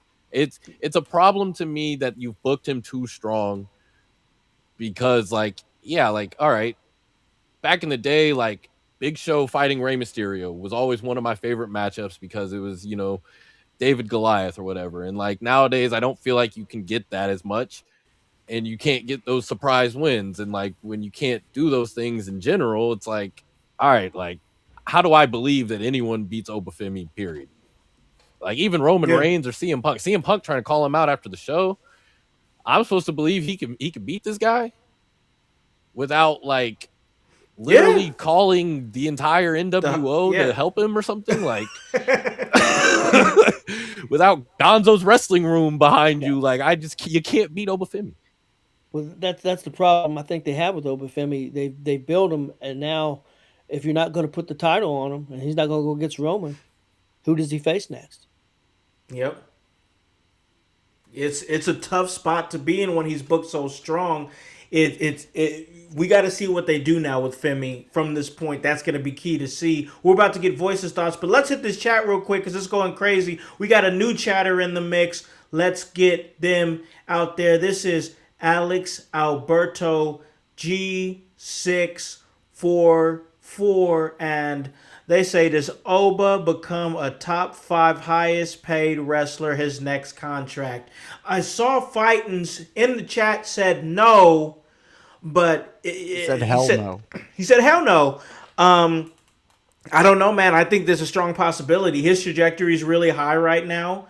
He doesn't have to put on huge matches. I don't think he fits in well. If AEW came calling, I don't know if that's a good fit for him because I don't know if he can go at the pace that they're going. I'm not saying he don't got a gas tank. I'm not saying he's not good, but AEW be boom, boom, boom. Let's go, let's go, let's go. And the way that Obafemi has been taught, because he's not originally from a wrestling background, is do big moves, play to the crowd, do big moves, do big. It's more theatrical where AEW is more like choreographed violence. So I think, but I do think, if his contract comes up, him being 28, then you look at it as an investment. Yeah, I think he could be a top 5 contracted wrestler for sure. Let's get another comment in the mix before we get to Voice here and get some of his thoughts on this main event. Then we got to take our break here.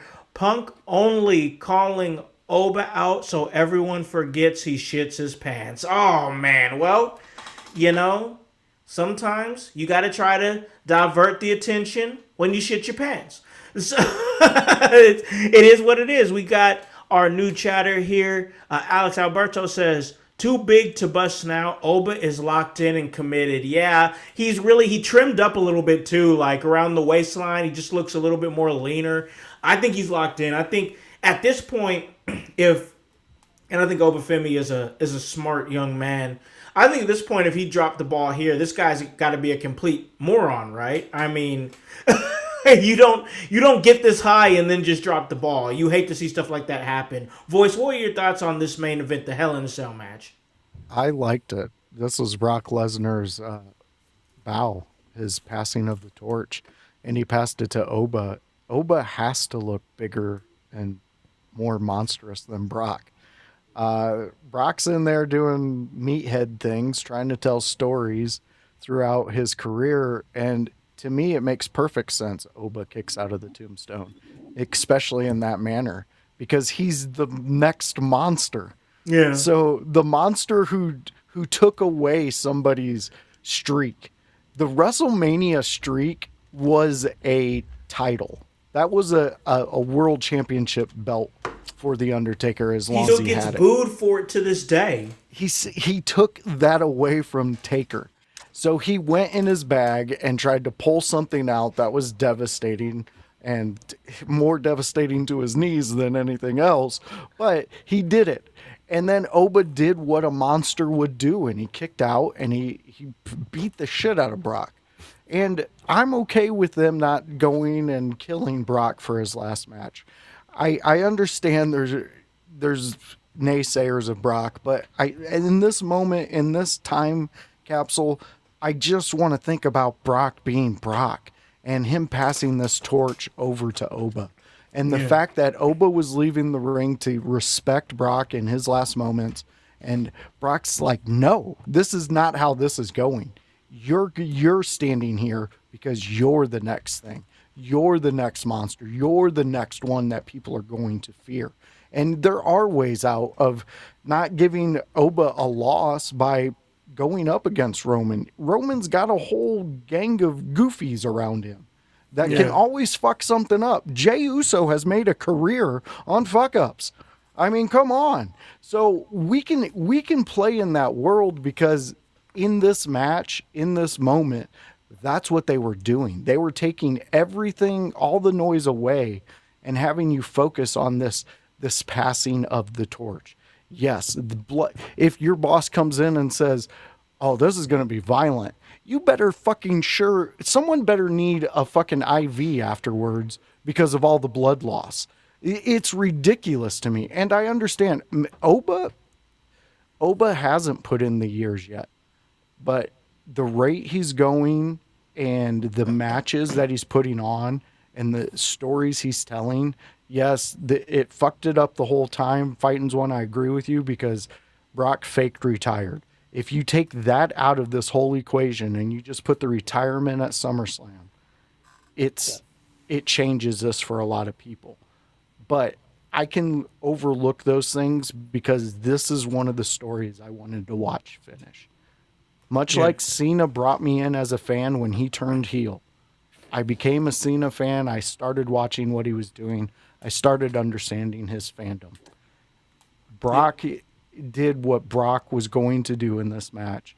His ribs, they took a layer of skin off with those stairs. Like, these guys tried to make each other bleed. It's just nobody was bleeding. Yeah. And sometimes that happens. And these guys, I would not expect Oba to be like looking at him and be like, we're gonna go the hard way then, right? Like, no, we're not gonna do that. There's no need for that. It's gonna be thrown into stuff. I mean, I wish we would have got the cheese grater moment. That's always a favorite of mine, especially if you have a Hell in a Cell. You know, rake his face across that. Yeah. Go the whole thing with it. It's fun. Devon Dudley, that's why I miss you the most, man. You made that shit look great. I loved every time you did it. But again, I'm a Brock fan when he's in a ring doing wrestling shit, being a meathead, and doing... I mean, I even said, Tony, I wish he would have had a forklift and lift up that fucking ring again. I would have loved it. I loved it. That's great, man. Once again, I stand by what I said as far as I thought the match kind of underdelivered, but I'm glad you enjoyed it, man. And I love the moment Brock gave to Oba. Once again, that was his moment to make about him, but he made it about somebody else, and that's one way to go out, man. So hell yeah. So all right, let's get some ratings here. Let's get some thoughts here. For one, I give the show an 8 out of 10. I had fun. I don't think that it moved the needle. I don't think anything happened that really moved the needle. Really loved the Randy Orton return. But I just thought it was a good, fun night. I don't care about what they're talking about on the internet. It was this or that. I enjoyed the show. I liked it.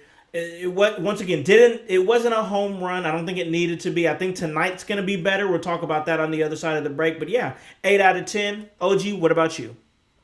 I really enjoyed it. And it could have been a little bit, we was having such a great time on the watch along and stuff, so, but I give it a 9 out of 10. I mean, I really enjoyed it. I had a great night. Hey, that's what matters, man. It's about the memories. It's about the good time, man. And those watch-alongs do make shows just that much more awesome. They truly do. B. York, what about you? What are you giving this night one? I'm gonna give it an 8 as well. I mean, I think there was only one match that kind of maybe fell flat, but there was nothing that I felt like, I need to this is a good restroom break match or something like that. Like I never really had that moment. I thought there was some stuff to be desired, I think, but I think mostly it was just a pretty safe show for the most part, but a really good, a lot of good wrestling going on. Just got me excited for night two. I think a lot of the stuff that's about to go on tonight is gonna, okay, they gave me the appetizer last night. They gave me some good moments, but I think tonight is gonna really deliver maybe that 9 out of 10 or 10 out of 10 show for me, hopefully. For sure. I once again, it was a fun show for me to watch. Voice, where are you at with night one? What's your rating? I don't care what the internet says. I respect everybody's opinion on it, but at the end of the day, this was a fun moment for me. I had a great time with Gonzo's room run over there. Great. And I'm going to stick with my rating as of last night, OG Tony. For me, I put on so many different pairs of glasses for each one of these matches that it made it a 9.8 because I took everything else out. Yeah. I took it all out. I focused on what they were presenting with me. EO Liv, you are the biggest reason my rating is so high. Yeah. That match, what you two women went out there and did and proved that story was all on the writers and you guys were going to bang no matter what. Yeah. I thank you so much for that. Brock, your whole career, thank you so much for that. Oba, I can't wait for what you fucking do next, man. I am so excited to see your story. So for me, I was able to pull aside all the noise and the critiquing. I probably should have been more critical about it. but I was with friends. I was enjoying the moment, and I was watching one of the biggest events that I fucking look forward to every year. So for me, 9.8, and you guys can, like Lewis Black said, I'll pull the tip out and you can kiss it. Man, I want to like I said earlier, the show was great. It was a fun time. I did put something out there on social media on my Facebook just to get a few vibes on the show. About 6 hours ago on my Facebook, I said, how are we feeling about SummerSlam Night One? And I got quite a few answers, and I'm just going to give some of those quick answers here and thoughts on the show. We had Annie O'Neill. She says, felt very safe and formulaic.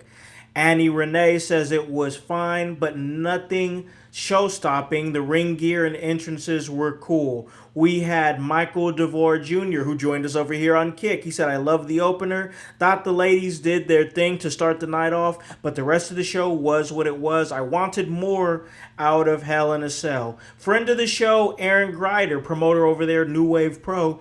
I enjoyed it, and it's odd because Night One looked better on paper, and there are a couple potential show stealers tonight for Night Two that, if given the opportunity, can win the weekend. One thing for sure, nobody in wrestling is having more fun than Solo Sequoia. Yeah, that's true. So true for sure. I had that I thought it was great from Rudy Gonzalez. Another friend of the show, Jeffrey John, I liked it. I just think the way they've essentially actually wrestling fans away has hurt the quality of shows. I think he meant scared them away. Like, the crowd was not responding and reacting most of the night, and it's because they're all content creators and casuals. They don't know real graps. So that could, if there was that is their lane now. They want content creators, they want celebrities, they want this and that, and a lot of these people, they don't know graps. He said it right. They don't know it like that. I'm willing to sell out right now, WWE. I will not talk about another fucking promotion the rest of my life. Sign me the fuck up. Just give me my money. Yeah. Doesn't matter. Just give me my money. I'll fucking say all the holds you want, For sure. But that's just some of my thoughts on it. We're about to go to break, but real quick, I got to say I had a great night last night at Emerge 98, back in the saddle. Summer vacation for Emerge is over, and it's time to get back to the action because I was out there in the mix for a 6-man tag that was Money, Power, Respect, and the Naptown Nightmare, Juwan Thomas. They went up against the No Limit Demons, Matt Diesel, and Nakeem Event, and of course Lord Crew, the Merciless One himself. And man, it was a fight the whole way through. We had Naptown Nightmare, Jawan. He wants to join the ranks of Money, Power, Respect. He got a little over anxious. We had a miscommunication, and me and the fellas, we just left. But we're not going to talk about that. We're going to talk about the fact that next month at the next show, that's Emerge 99, stock the shelves there at the Bartholomew County Fairgrounds.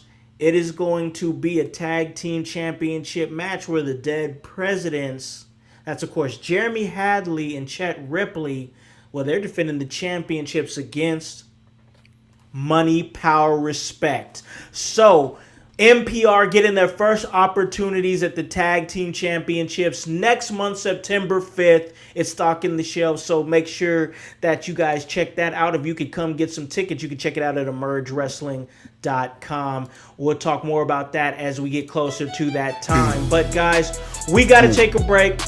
We got to pay a few bills, and then when we come back, we're going to hit the preview of Night 2 right quick, give a few predictions, and see what we're expecting from this Night 2. What are you guys expecting out there in the household? Once again, big shout out to our new followers over there on Kick, and shout out to our new sponsor, NordVPN. We're going to tell you about a few more sponsors on the other side of this break.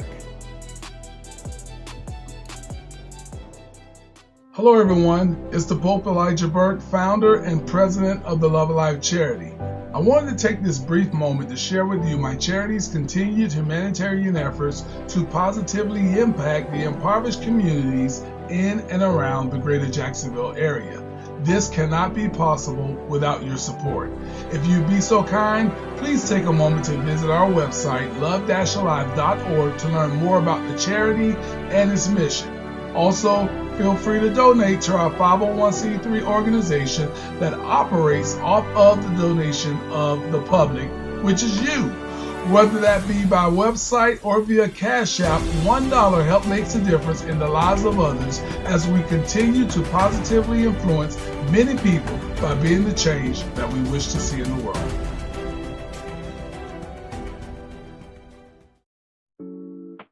Welcome to the Brainbuster T-shirt website where your favorite podcast team in your house lives. Look at all these fantastic options you have. If you want that sweet hype, we got it. You want to be divinely designed at yours. Have you lost your voice? We have all that voice merch for you. Are you just a part of the household? We got that too. Brainbuster Tees is where our YH live.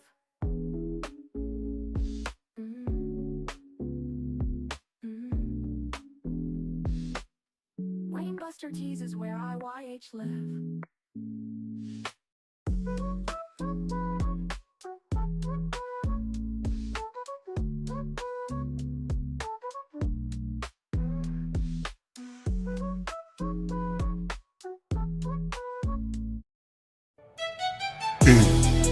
Hey guys, it's the executive producer of the In Your House podcast, Alakan the Con Man House, here to tell you on this commercial break to like and subscribe to In Your House on YouTube. Follow us on Facebook at the In Your House Wrestling Podcast. Subscribe on Twitch at Team IYH. And remember to follow us on Apple Podcasts and Spotify. And leave a review and 5-star rating. We thank you for your continued support. It all helps for us to stay charted and continue to give you that work. Hey guys, welcome back to In Your House, and of course it is the Sunday house party, and I'm hanging out with the young boy B York, and of course the voice Josh Joseph. Now, we had OG Tony, but OG Tony had to go to a freaky old people party and probably watch some SummerSlam while he's doing that. So he's going to have a great night. That's the stuff you can do when you're retired. But OG is a man that keeps himself very busy. Check him out on Mondays for the Raw after party. Check him out on Thursdays for the AEW Dynamite review show, which is really cooking. That show's cooking hard right now. And then also Fridays for the SmackDown after party. OG doing a lot of great work for In Your House. And of course, Gonzo Sports Room, Gonzo Wrestling Room. So let's jump right in to night 2. Because for me, Bryce, this was the night I was looking forward to the most, because there's a lot of matches that I'm looking forward to. Now, it looks like it was released, and you got to take some of this stuff with a grain of salt, but I feel like that there's, pretty good resources there over with our friends over there at Dirt Sheet Radio, and Dirt Sheet Radio just dropped the match order for SummerSlam Night 2. And once again, this is from Dirt Sheet Radio, and this is through PW Insider. That's their sources. So I'm going to drop the perceived match order here, and then I'm going to get some thoughts here from Bryce and Voice. So the match order for SummerSlam Night 2 2026 from Dirt Sheet Radio, as reported by PW Insider. Looks like we're opening the night with Finn Balor versus Sami Zayn. Trick Williams versus Baron Corbin for the United States Championship. And also I have to note that Finn Balor versus Sami Zayn is for a number one contender's opportunity for the undisputed WWE Championship. So there's that as well. The women's ladder match, I'll name the participants here in a second. Danhausen versus Dominic Mysterio. Once again, the Danhausen and Dominic Mysterio is a human money's on a pole match, so Very we're getting to Vince Russo levels here. Penta versus Chad Gable for the Intercontinental Championship, which is a perfect co-main event. Love that that's there. And then to nobody's surprise, Roman Reigns and Seth Rollins for the World Heavyweight Championship is going to main event the show. Bryce, what are your thoughts on that match order, and what are your expectations for the night? I mean, this is once again like just looking at the card in general. It's like, man, when do I get to get up and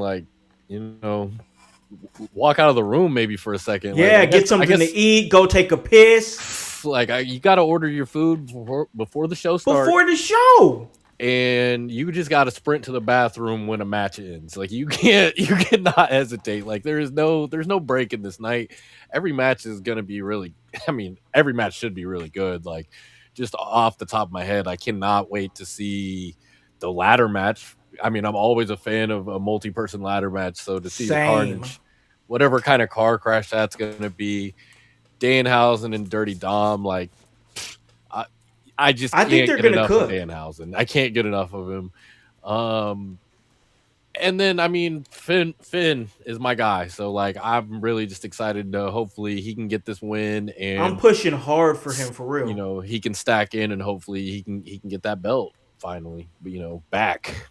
Yes, man. After 10 years, like, bro, when that happened, real talk, like I popped for you, Bryce. You don't even know it. You don't even realize. Like when he won that Fatal 4-Way, I popped for you, bro, because I know the Finn Balor fan that you are, and I've been saying on this show, ask Voice. You could ask Voice right now. He'll tell you. I've been saying we're not rebooting Balor Club for no reason. Yep. Yeah, we've been on it. It's been right there. I've been saying that he's going to become that. Yeah. So that's my mindset. I think Finn Balor's going to get there. I think Finn Balor is going to get to a point where he's going to touch gold again. And with CM Punk being the champion right now, I think that's a perfect transition to put the title on Finn.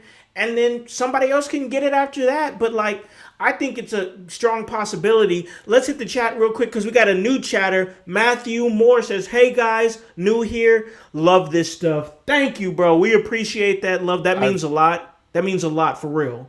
I've known him, Matt, since we were real young. Kimmel days. Yeah, like. Hell yeah. I think I met him around the age of 9. And, that's awesome, man. Thank you, Matt, for chiming in with us. That helps us out more than people know. So if you ever stop in and just being a looky-loo, say a comment. That shows all the platforms that people give a shit about us. Absolutely. Yeah, absolutely. So it keeps us in the algorithm too. So most definitely keep that going. But you heard the match order there, Voice. Let's get some of your quick thoughts on that match order before we kind of get into the actual show.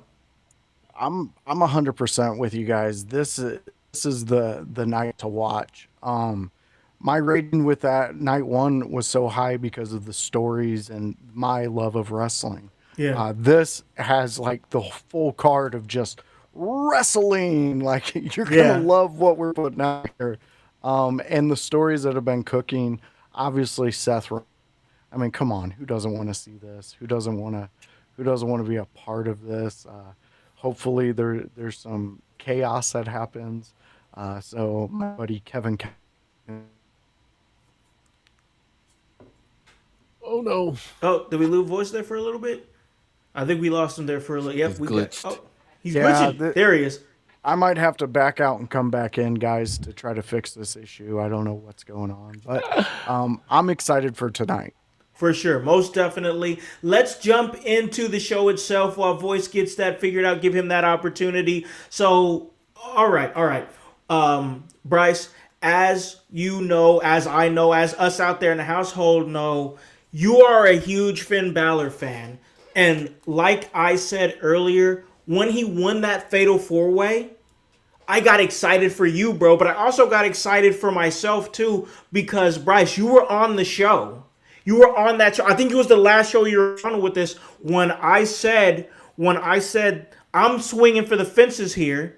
I think that Finn Balor is going to find an opportunity to become undisputed champion on SmackDown. And you loved it. Everybody else thought I was crazy. But look where we at now. I believe in Finn Balor, and I've believed in Finn Balor for a long time.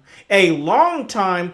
And I think that this could be his moment. I want to ask you, as a Finn Balor fan, now that you're locked back in, because I know sometimes you know we all jump in and out of it, but now that you're locked back in and you see your guy, your ace, the guy that you follow and you're not, you ain't gonna switch up on Finn Balor now that he's in this spot. SummerSlam, not just any match, a match with championship implications. What's your excitement levels for Sami Zayn and Finn Balor? I mean, I think these are two guys that they're just going to put on a banger of a match regardless. They're going to get the show started right. They've got two entrances that, are going to get the crowd going. So this is good energy just to get the show started, I think. Yeah. I like this, that I don't have to kind of feel my heart pulled at in this match, because I like Sami Zayn a lot too. And thankfully he recently finally got his moment. Yeah, for sure. And that's where I do feel like, where I do say, hey, we're always playing safe. We're not willing to just do things even for a moment. Like they did something for a moment. Yep. And so I do feel like, yeah, like that belief that I will carry before they shove Finn Balor down my throat. And I don't ever want to have to call him Finn Balor again. But so that belief is back where, okay, he should get this win, in my opinion. I mean, that's my prediction, obviously, for the match. That's mine too, yeah.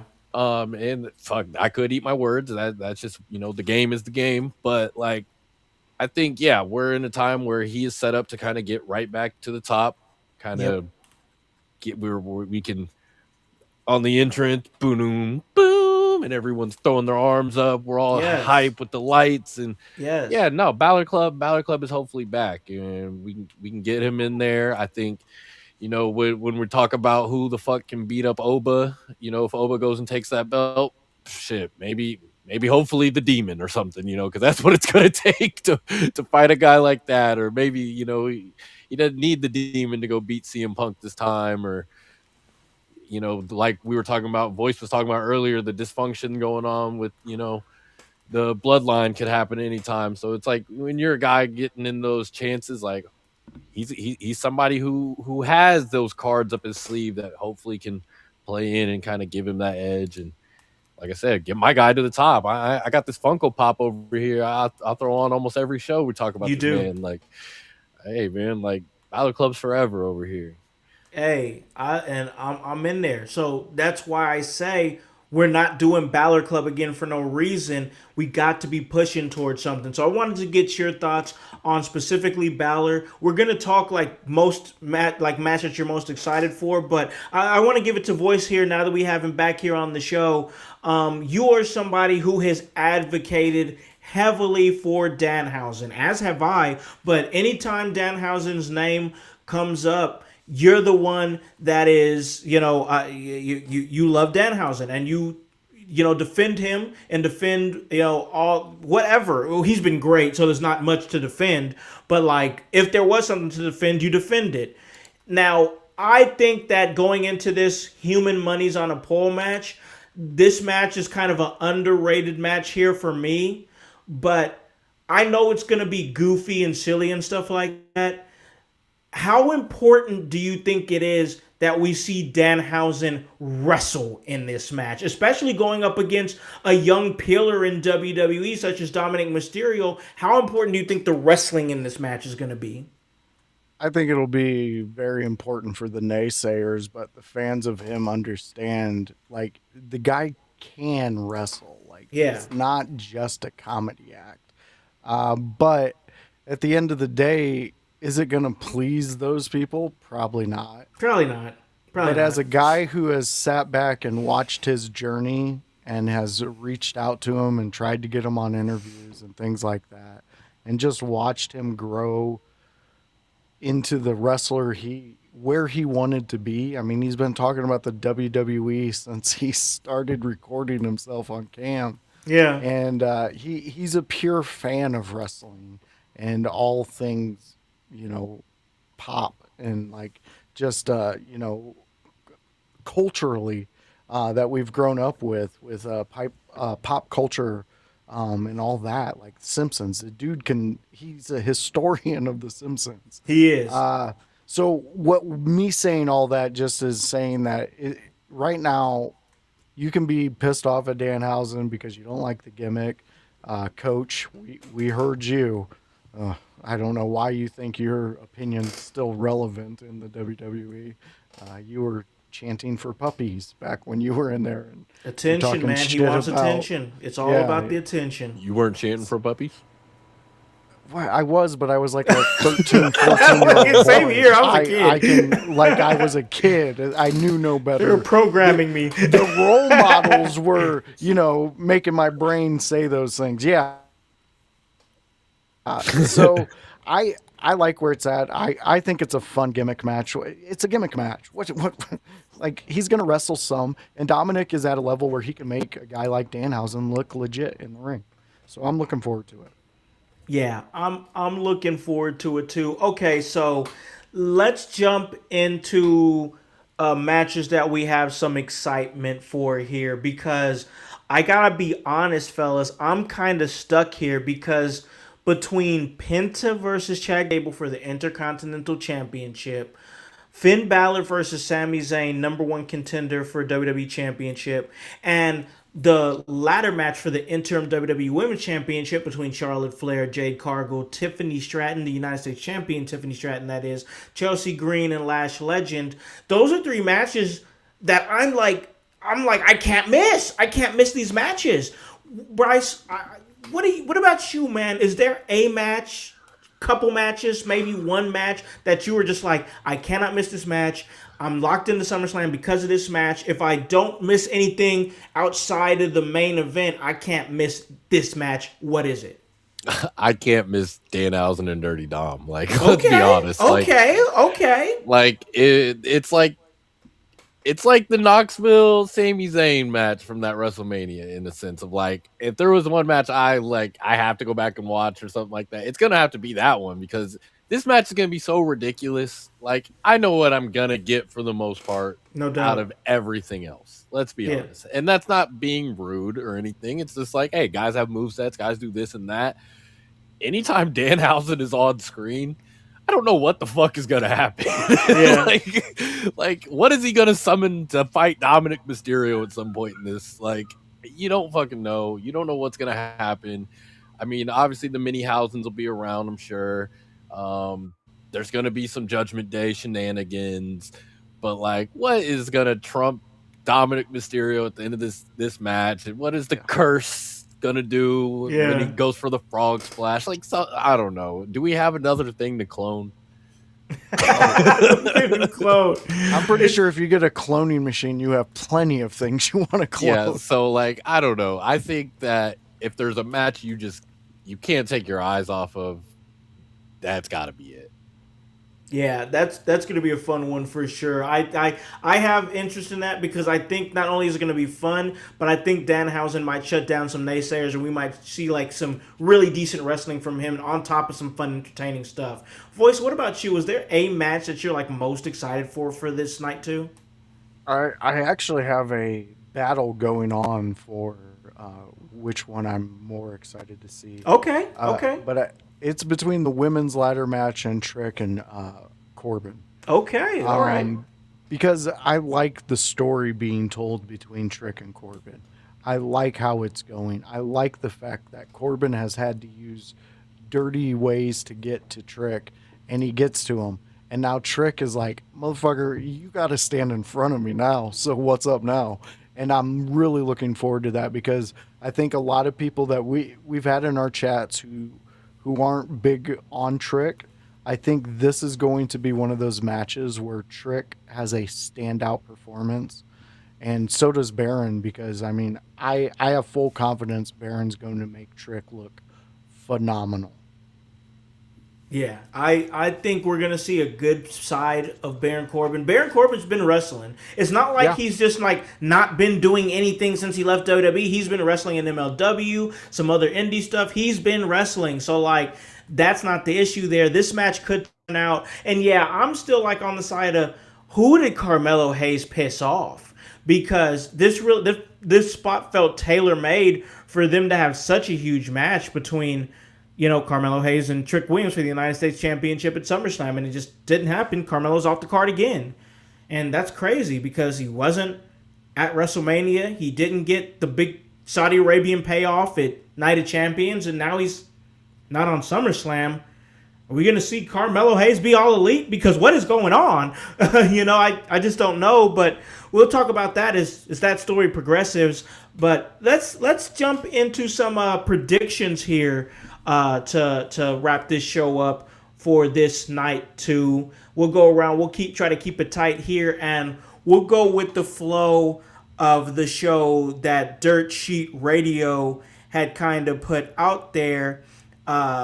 Once again, the rumored card for it. We'll see what happens come 6 o'clock when the show takes off. Finn Balor, Sami Zayn, number one contendership for the WWE Undisputed Championship. Who do you got, Bryce? Who you think's winning? We kind of talked about it earlier when Voice was gone, but I got Finn. I'm gonna keep it quick. Yeah. That's kind of. I said that same thing. I said Finn. I think there's more story in a Sami Zayn further crash out, than him getting another opportunity. So yeah, I'm gonna say Finn. I hope that he does get it because Sami can get another match at another time. But Voice, what about you? Who do you got, Sami or Finn? I think Finn. There's no reason you don't. There's not a reason to bring Finn to this level of the Balor Club to not do something with it, and I think this is the first stepping stone to that. Yeah, I think I'm down with that. All right, Trick Williams versus Baron Corbin. United States Championship is on the line. Bryce, who do you got? I mean, I got Trick. Actually, you know what? If I had to go take a bathroom break, I think it's here. I'm not gonna lie. I'm with you on. Yeah. This is the match I don't care about. Good for Baron Corbin to be back. You know what? I hope he wins. It's not my prediction that he wins, but I hope he wins because, for the love of God, like make me care. I guess if you're not gonna put Carmelo Hayes on the card, or Carmelo Hayes needs to come out and like screw somebody over, and I don't know because I don't care. Trick Williams can win, and is Lil Yachty still coming out with him? Yeah, he still got Yachty with him. Yeah, Trick Williams. Yeah, so I got a weird spot on this one, but I'll give it to Voice. Who do you got in this United States Championship match? Oh, I think this is the match in which you can bring some fuckery. And I think this is where Mello shows up and he screws Baron over because he demands that he gets Trick. I don't know where they're going to place it at. I would do it at Mania. But it's going to be Saturday night main event. Yeah, do not do that. If you do that, oh my God. Man. I don't know. I'll become exclusively AEW if you do that. But yeah, I think Trick wins this at the hands of Mello. It's a strong possibility that we do get some Mello involvement. There's also a possibility we might not see Mello at all. Yeah. And because I don't know what's going on with him right now because this is so weird to me. But that's a story for another episode of In Your House. I think Baron Corbin's going to win, y'all. I think Baron Corbin is taking the United States Championship.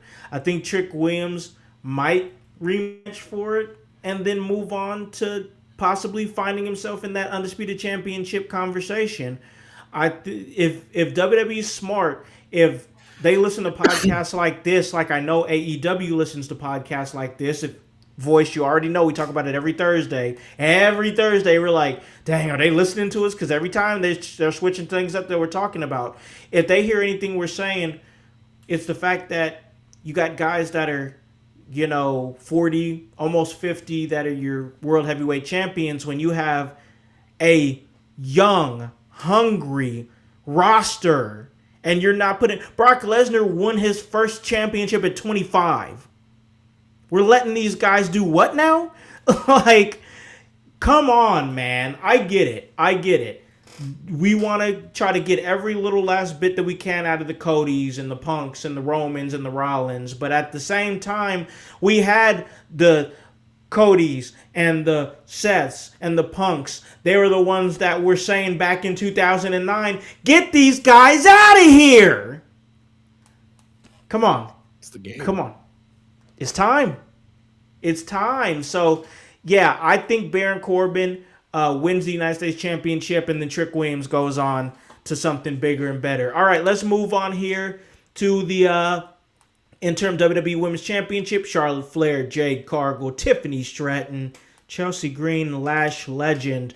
Real quick side note, I don't know if you guys saw this, but Julia was trending worldwide on X for a little bit because she got squashed in that match against Lash Legend, which is crazy to me. Love Lash Legend, but to squash Julia like that for a spot like that, and Lash Legend ain't been on TV, and Julia was a highly sought after prospect, not just by WWE but AEW. Some of this talent, man, her, Carmelo Hayes, Bailey.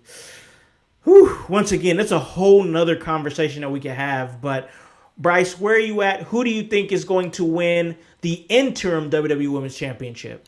I mean, to start with the Julia thing, though, like, I feel like that's a missed opportunity for, like, when you put together a match like this, I like to have, like, you know, if you put you're making this on the game, you're making this on the video game or something like that. You like to have somebody that can do, you know, a little bit of everything. You know, you want the big person. Like, you already have kind of the powerhouse with having Jade in there. You don't necessarily need Lash Legend. Yeah, it's like a hat on a hat, dude.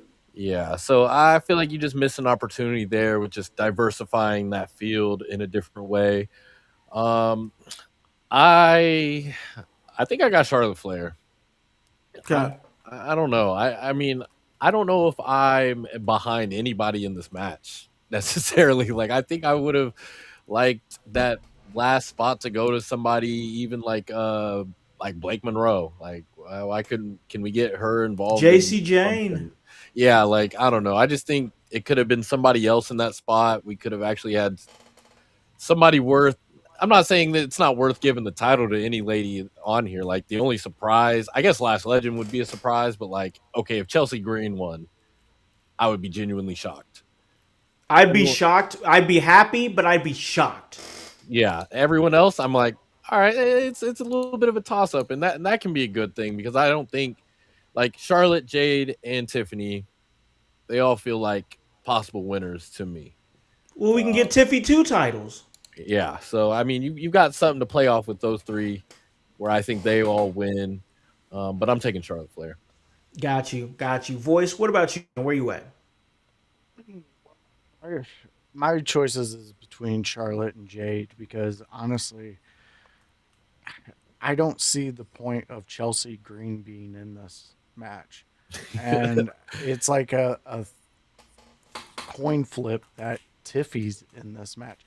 They've been doing more cutesy comical moments leading up to this as opposed to this being a serious thing. Like, we lost the champion and then you all had to battle to get to this point. So I'm taking it more serious than, I guess, the writers and bookers.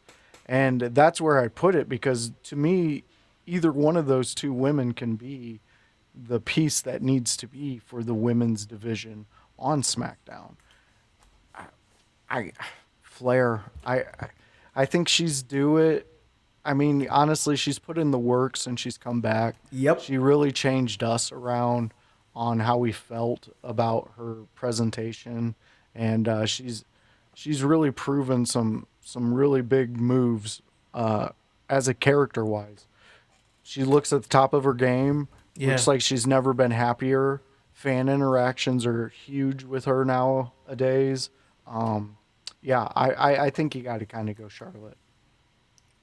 So let's talk about it. Charlotte Flair. First of all, that's my pick. Charlotte Flair, we talk about her in that narrative. Well, we talked about her in that narrative that she always jumps in. She always jumps in the front of the line. She's always there in championship opportunities. She's a Nepo baby. She's this, she's that, this and that, whatever. Okay. The last time Charlotte Flair was WWE Women's World Champion was December 30th, 2022. Jesus. I'm going to say that again. The last time Charlotte Flair was WWE Women's Champion was December 30th, 2022. She defeated Ronda Rousey. She defeated Ronda Rousey. She defeated Ronda Rousey. The narrative is dead. Kill it. It's done. Yeah. It's done. She deserves this title win. She's done the work. She's done the work. Get that Nepo baby shit. Get it out of here. Take that out of the equation. Take out what her name is. Take out what your narrative is about what she was 4 years ago when she was always in the title hunt. Whatever. Yeah, that was true in 2022. It's 2026. And she's been grinding her ass off to change the narrative and still putting on great matches. My pick is Charlotte Flair. Think Charlotte Flair is going to become a champion? I think this will be number 15 for her, as a matter of fact. I think this might be her 15th championship. And I, for one, I want to see it. I do. Yeah. I want to see it. She's won me over in a major way. All right, let's get over to Danhausen versus Dominic Mysterio. Human money's on a pole match. B. York, who do you got? I mean, I'm not trying to get cursed. Danhausen. Like, I don't like. Oba is like, you need a gun to beat him. Danhausen, like, you're gonna need magic to beat him, or you're gonna need a mirror to beat him. You're gonna need the mirror to beat him. But like, also, I'm cool with him just never losing. Fuck it. Yeah, he's undefeated still in curses and matches, still undefeated. Voice, who do you got in this match? Human money's on a pole match. Dom Mysterio, Danhausen. Well, knowing the career of Danhausen, if you put human monies on the line, he never loses. So I got to go Danhausen. But this is one I can put everything aside and just enjoy the moment for Donovan and Dominic. Dominic, again, like you said, the Nepo baby shit was thrown his way, and look how far he's come. Ain't nobody calling Dominic the Nepo baby. They're calling him the greatest Mysterio. So shortly, she's going to be the greatest Flair. It's just a matter of time, and when these guys can shed those skins of negativity, it's fucking fantastic to see. So true. Danhausen and fun. We're all gonna win in this one. Oh, I agree. I mean, yes, I'm really excited for night 2 for sure. But let's move on to this amazing Intercontinental Championship. I'm so excited for this match because I know the wrestling is gonna go crazy. And these guys can work. And Chad Gable with the luchador, we already know what he can do. Penta, the strong Intercontinental Champion, going up against challenger Chad Gable. B. York, who do you got? I mean, they can't let both Minnesota boys lose in the weekend, right? Nope. So I got Chad Gable. I mean, this is a guy we hadn't seen him for a long time, bro. Like, I don't know what happened to him. And then all of a sudden he popped up in Mexico. He was El Grande Americano. And I think, he deserves this. He needs to win this. Like, and fuck it. You know what? I miss El Grande. So, like, can he be the challenger after Chad wins? Because, like, bro, like, as much as I do love that, we're trying to boost up AAA a little bit, man. Now that story's over, like, I just been thinking, like, damn, I kind of just missed that. I missed the El Grande going on, bro. Like, yeah, man. He smelled Grande in my life. So, Chad Gable's gonna win this. He's at home. You can't let both Minnesota boys go outside this weekend, and it's time for him to get this IC title win. No doubt, no doubt. Voice, where are you at with this match? Penta and Chad Gable, IC title on the line. As much as I love a good rug pull, and they've been hyping up Gable all weekend, Minnesota vignettes of him walking around talking about, this is the greatest state ever. I wrestled here. My high school. Yeah, and then Penta comes out and fucking destroys him and breaks walks his out arm the or champion. Yeah, like, to me, that's all good fun. That's some great times, But I think they are leaning into Gable. Again, another guy who had naysayers about gimmicks that he was doing. He pulls this gimmick where he goes on to learn to beat this man specifically. Or no, Dom. To beat Dom specifically, but to gain this title, to be one of the top guys, the luchadors, to say, hey, this is me being what I've learned, how I've evolved. I think Chad Gable's story throughout this time he's been developing, specifically to where he is right now, he's like fucking masterful at it. Like the dude, when he retires, start a wrestling school, but have a class where you talk about how to do this, because this is a great just betting on yourself moment. And to be at this moment, I think they're giving it to Gable. Yeah, I'm with you on that. I think it's Gable. I think you just got to give him that moment. The El Grande Americano versus El Grande Americano story itself, taking nothing and turning it into that's enough for you to be like, hey, let's give this guy a title reign. Let's see what happens with it for sure. So yeah, I say Gable's gonna come out, and who knows what's for Penta, but I hope it's great things, because he is and will continue to be, if he wins, a great Intercontinental Champion. I mean, great Intercontinental Champion, 10 defenses since he won the title, and it hasn't been just some easy defenses. One of them was in like a multi-man ladder match.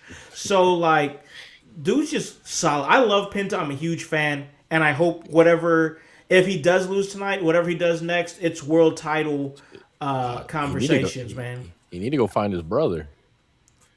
Oh, he over there doing his thing with the AAA Cruiserweight Championship. Oh shit! See, yeah. Dude, I didn't know he was doing that. Yeah, man, he's the AAA Cruiserweight Champion. Things. He's doing some great things, but I hope he does come together with his brother, because I think they could really be the breath that the tag team division sorely needs. So hopefully that happens in the future. We see the Lucha Brothers. But let's get to this main event, because I'm ready to prepare for SummerSlam Night 2. I'm not going to lie, gentlemen. I am going to be in the Discord talking about Night 2. I didn't get a chance to talk to you guys out there in the household about Night 1 because I was at a merge. So I'm going to make it up. I'm going to be in that Discord talking Night 2 with you guys. I'm excited for that for sure. Let's get to this main event, though. Roman Reigns, Seth Rollins, WWE World Heavyweight Championship on the line. Will Seth Rollins once again be the victor, or will Roman Reigns finally prove that he can beat Seth Rollins? B. York, who do you got? Ooh. Oh man. See, I mean, like it's very like irrelevant, and I guess in a sense, because he's obviously in the other company, but I miss the John Moxley, Dean Ambrose was like, they were like the trio were like, all right, only one, rock, paper, scissors. That's how they were. It's like, such a glaring omission from their story. Because like they're missing that rock, paper, scissors to it, because like, I don't know. My mind says Seth Rollins, because he's the man. He's always got his number. He's got his number. He's the best wrestler out of the two. But I also there's also the small portion of my mind that's like, bro, it's the tribal chief. His story ain't done. Like, they're not gonna end it that fast, are they? Yeah. Like, we got 3 years of bloodline story somehow to go, right? So I don't know. Like, Seth Rollins, fuck it. Oh, okay. Seth Rollins. Voice, who do you got? I think this is the moment in which. The only moment we get. Everything else is going to be action-packed. But like we talked about with the Oba and Brock match, it was a moment that needed capsuled. This is going to be when Roman finally beats Seth. I don't want it to be. In my heart, I know. I'm a little bit surprised that you said that, because I know how you are about those feuds where the one guy never beats the other guy or woman. But yeah, I'm surprised. Yeah. I go on things I watch and see, and when they talk about it and they make it like a huge part of the story, talking point, yeah, it leads me to believe. Now, if you're gonna ask me off camera, I want Seth to win this so bad. Yeah. Like, I love the visuals you get when Seth wins something big like this. Remember the belt swing? Like, come on, how do you forget? Yeah, how do you forget that and how amped he gets? But Roman, when he conquers a personal mountain, that is something masterful to watch. When you see a tribal chief be able to do exactly what he said he's going to do, and you are forced because of what you just witnessed to put up those ones and acknowledge him, it's pretty moving as a wrestling fan. So I have to give it to Roman. I think they're giving him that moment. On the record, I'm going to say Roman. But man, what would be the story if not just Jacob and the Usos lost, but Roman lost too? I don't want to be anywhere on that island. Every single one of those wolves having to go back to lick their wounds. But of course, there's the story that Roman's going to retain the title and then get on everybody else's ass and be like, see, that's what you do. That's what you're supposed to do. That's how you close the chapter. You guys needed to do better with that LA Knight Royce Key Solo. Why Solo still running around here like he's some funny guy disrespecting us and he's part of us? You guys need to take care of that. So you already know Roman's going to tell everybody to nut up. And how is he going to be able to tell everybody to nut up if he loses tonight?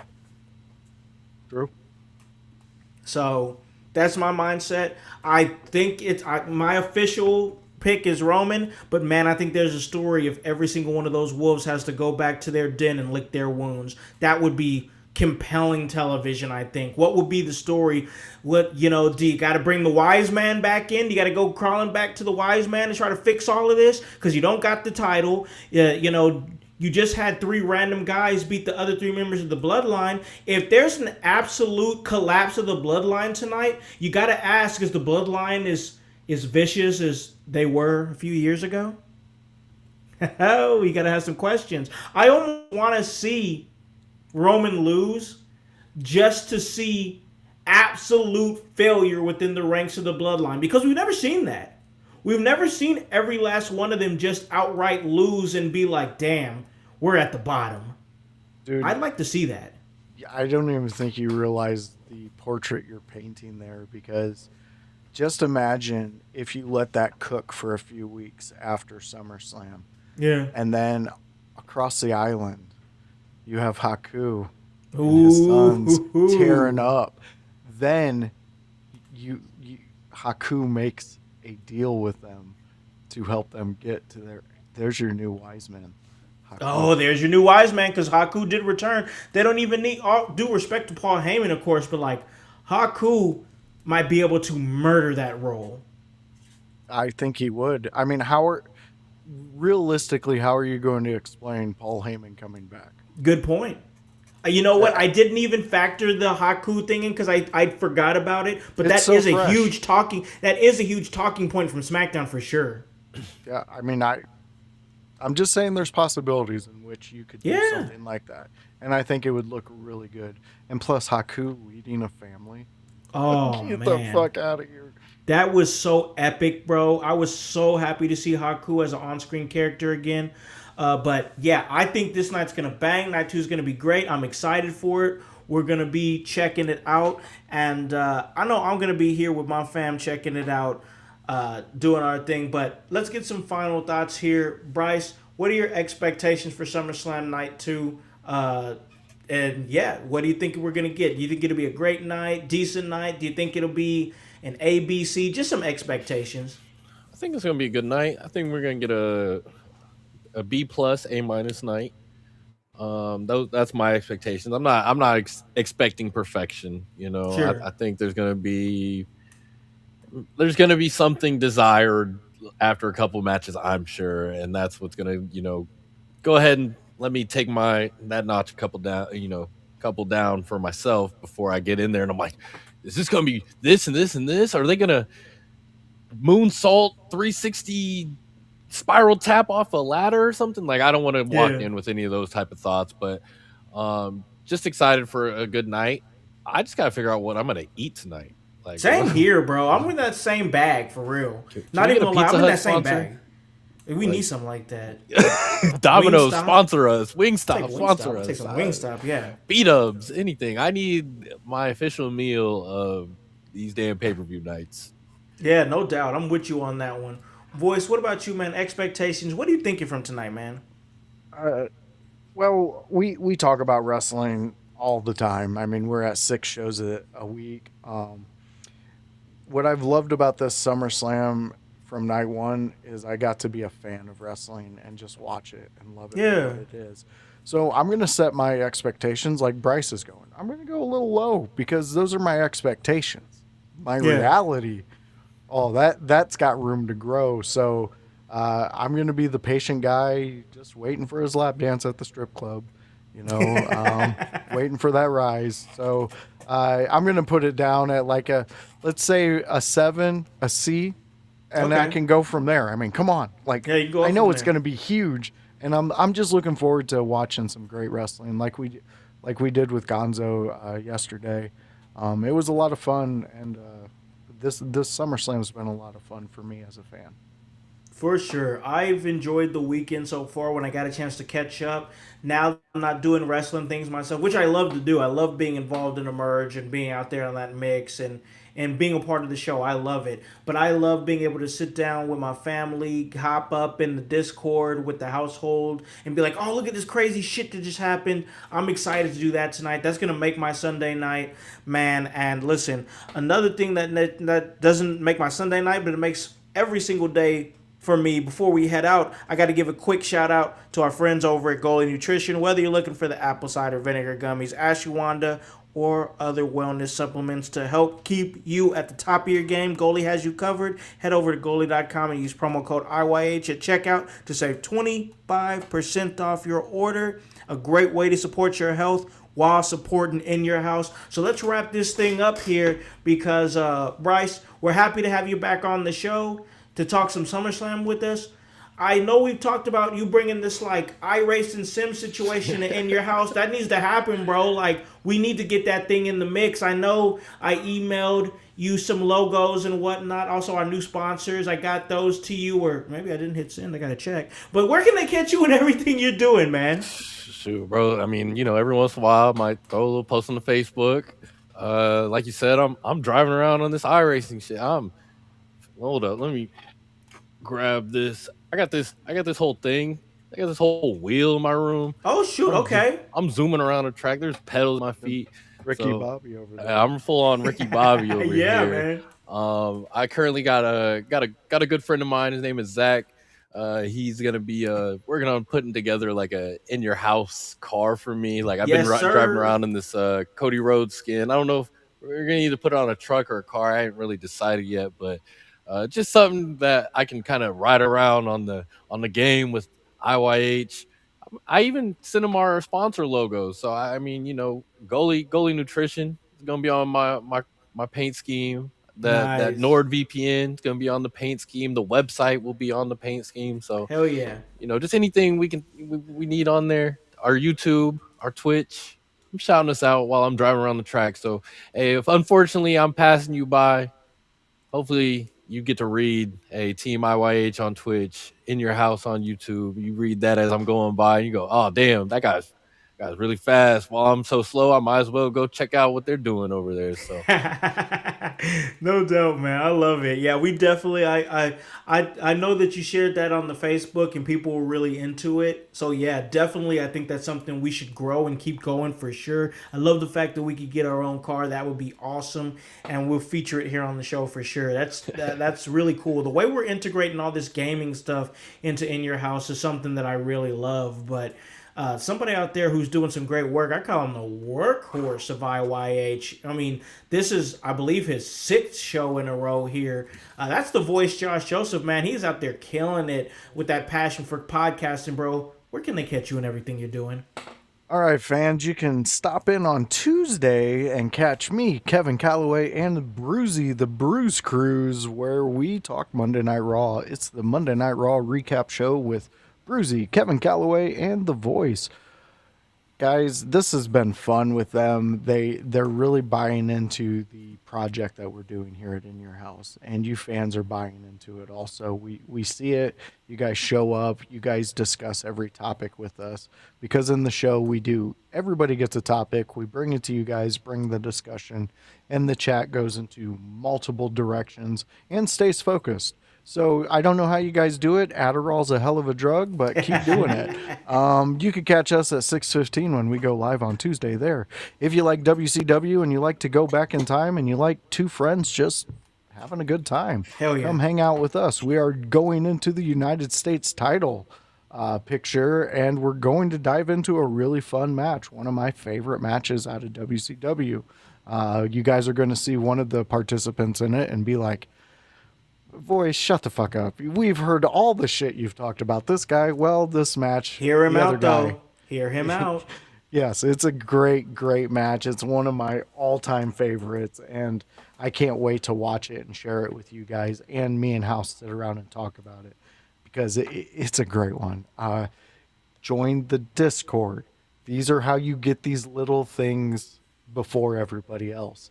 Yes. Come and hang out with us, because before Wednesday we will drop what that match is, because I know there's some fans out there who want to get in on that discussion. So that is Wednesdays at 6 p.m. Outside of that, there's a fun show, a great show, not WWE show. It's the AEW Dynamite. Yeah. This show is a crown jewel for us. We have had so much fun, because we had the guy who was on the first half, OG Tony.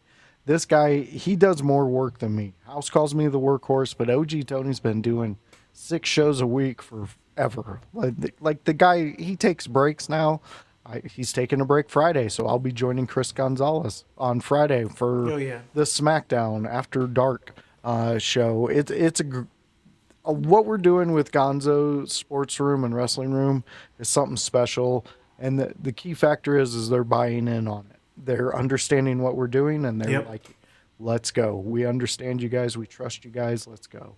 But join us at 6 p.m. on Thursday, where we talk AEW Dynamite. Me, OG Tony, and House every Thursday at 6 p.m. for some Dynamite. Yeah. It's a fun time. It's a great time, and man, we have some great shows here. We're running 6 shows a week, guys, so we're pushing hard to try to give you guys some great content, some amazing blogs over there at www.inyourhouse.com/blog. But just go check out www.inyourhouse.com, period, because we keep the site updated. I'm really proud of what's being built there. Right there, big at the homepage, it'll tell you that we are having a watch party for AEW all in London at 1 o'clock on August 30th, and every member of the household is invited to be there. So that's going to be a great time, and I'm excited to watch All In. Oh, did you have some voice? Yeah. Why would that one be so unique for In Your House? What do we have that others won't have there? Well, we have a UK correspondent there by the name of Nightwing, who did some great job over there at Rev Pro over there in UK. Shout out to Rev Pro, who their promotion is now featured on My AEW's app to be able to watch their promotion on My AEW's app. So that's amazing. Rev Pro, Nightwing is going to be there all in London doing some work for In Your House on behalf of In Your House, and we're going to have a watch party. We're doing a lot of work, man. We're just growing, man. We got NordVPN on our side here, and check that out. That's www.inyourhouse.com/NordVPN. If you're somebody who wants to keep yourself protected, or maybe watch some wrestling in different regions, you wouldn't be able to catch it here. You'd have to pay some money.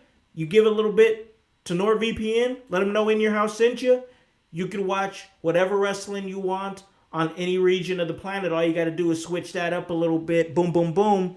You're good to go. So yes, NordVPN, Goalie Nutrition has been with us for a little bit. We've been riding with them, and we're just going to keep on going. 6 shows a week. We're looking to give you guys that work. That's HOWSE, and the W stands for work. So for the young boy, B York, showing back up in the building here for In Your House, and of course, the voice, Josh Joseph, doing his thing. I'm Alakon the Con Man House, here to remind you to tell a friend, to tell a friend, to tell a friend, to hop on this bandwagon. Get on or get gone, because the household is still going mighty strong. Guys, have a great time tonight watching SummerSlam. I'm going to check you guys out in the Discord. And hey, catch what we do tomorrow night for the after party Raw with OG and Chris. We're working out here, guys. We'll see you next time. Peace. Yeah.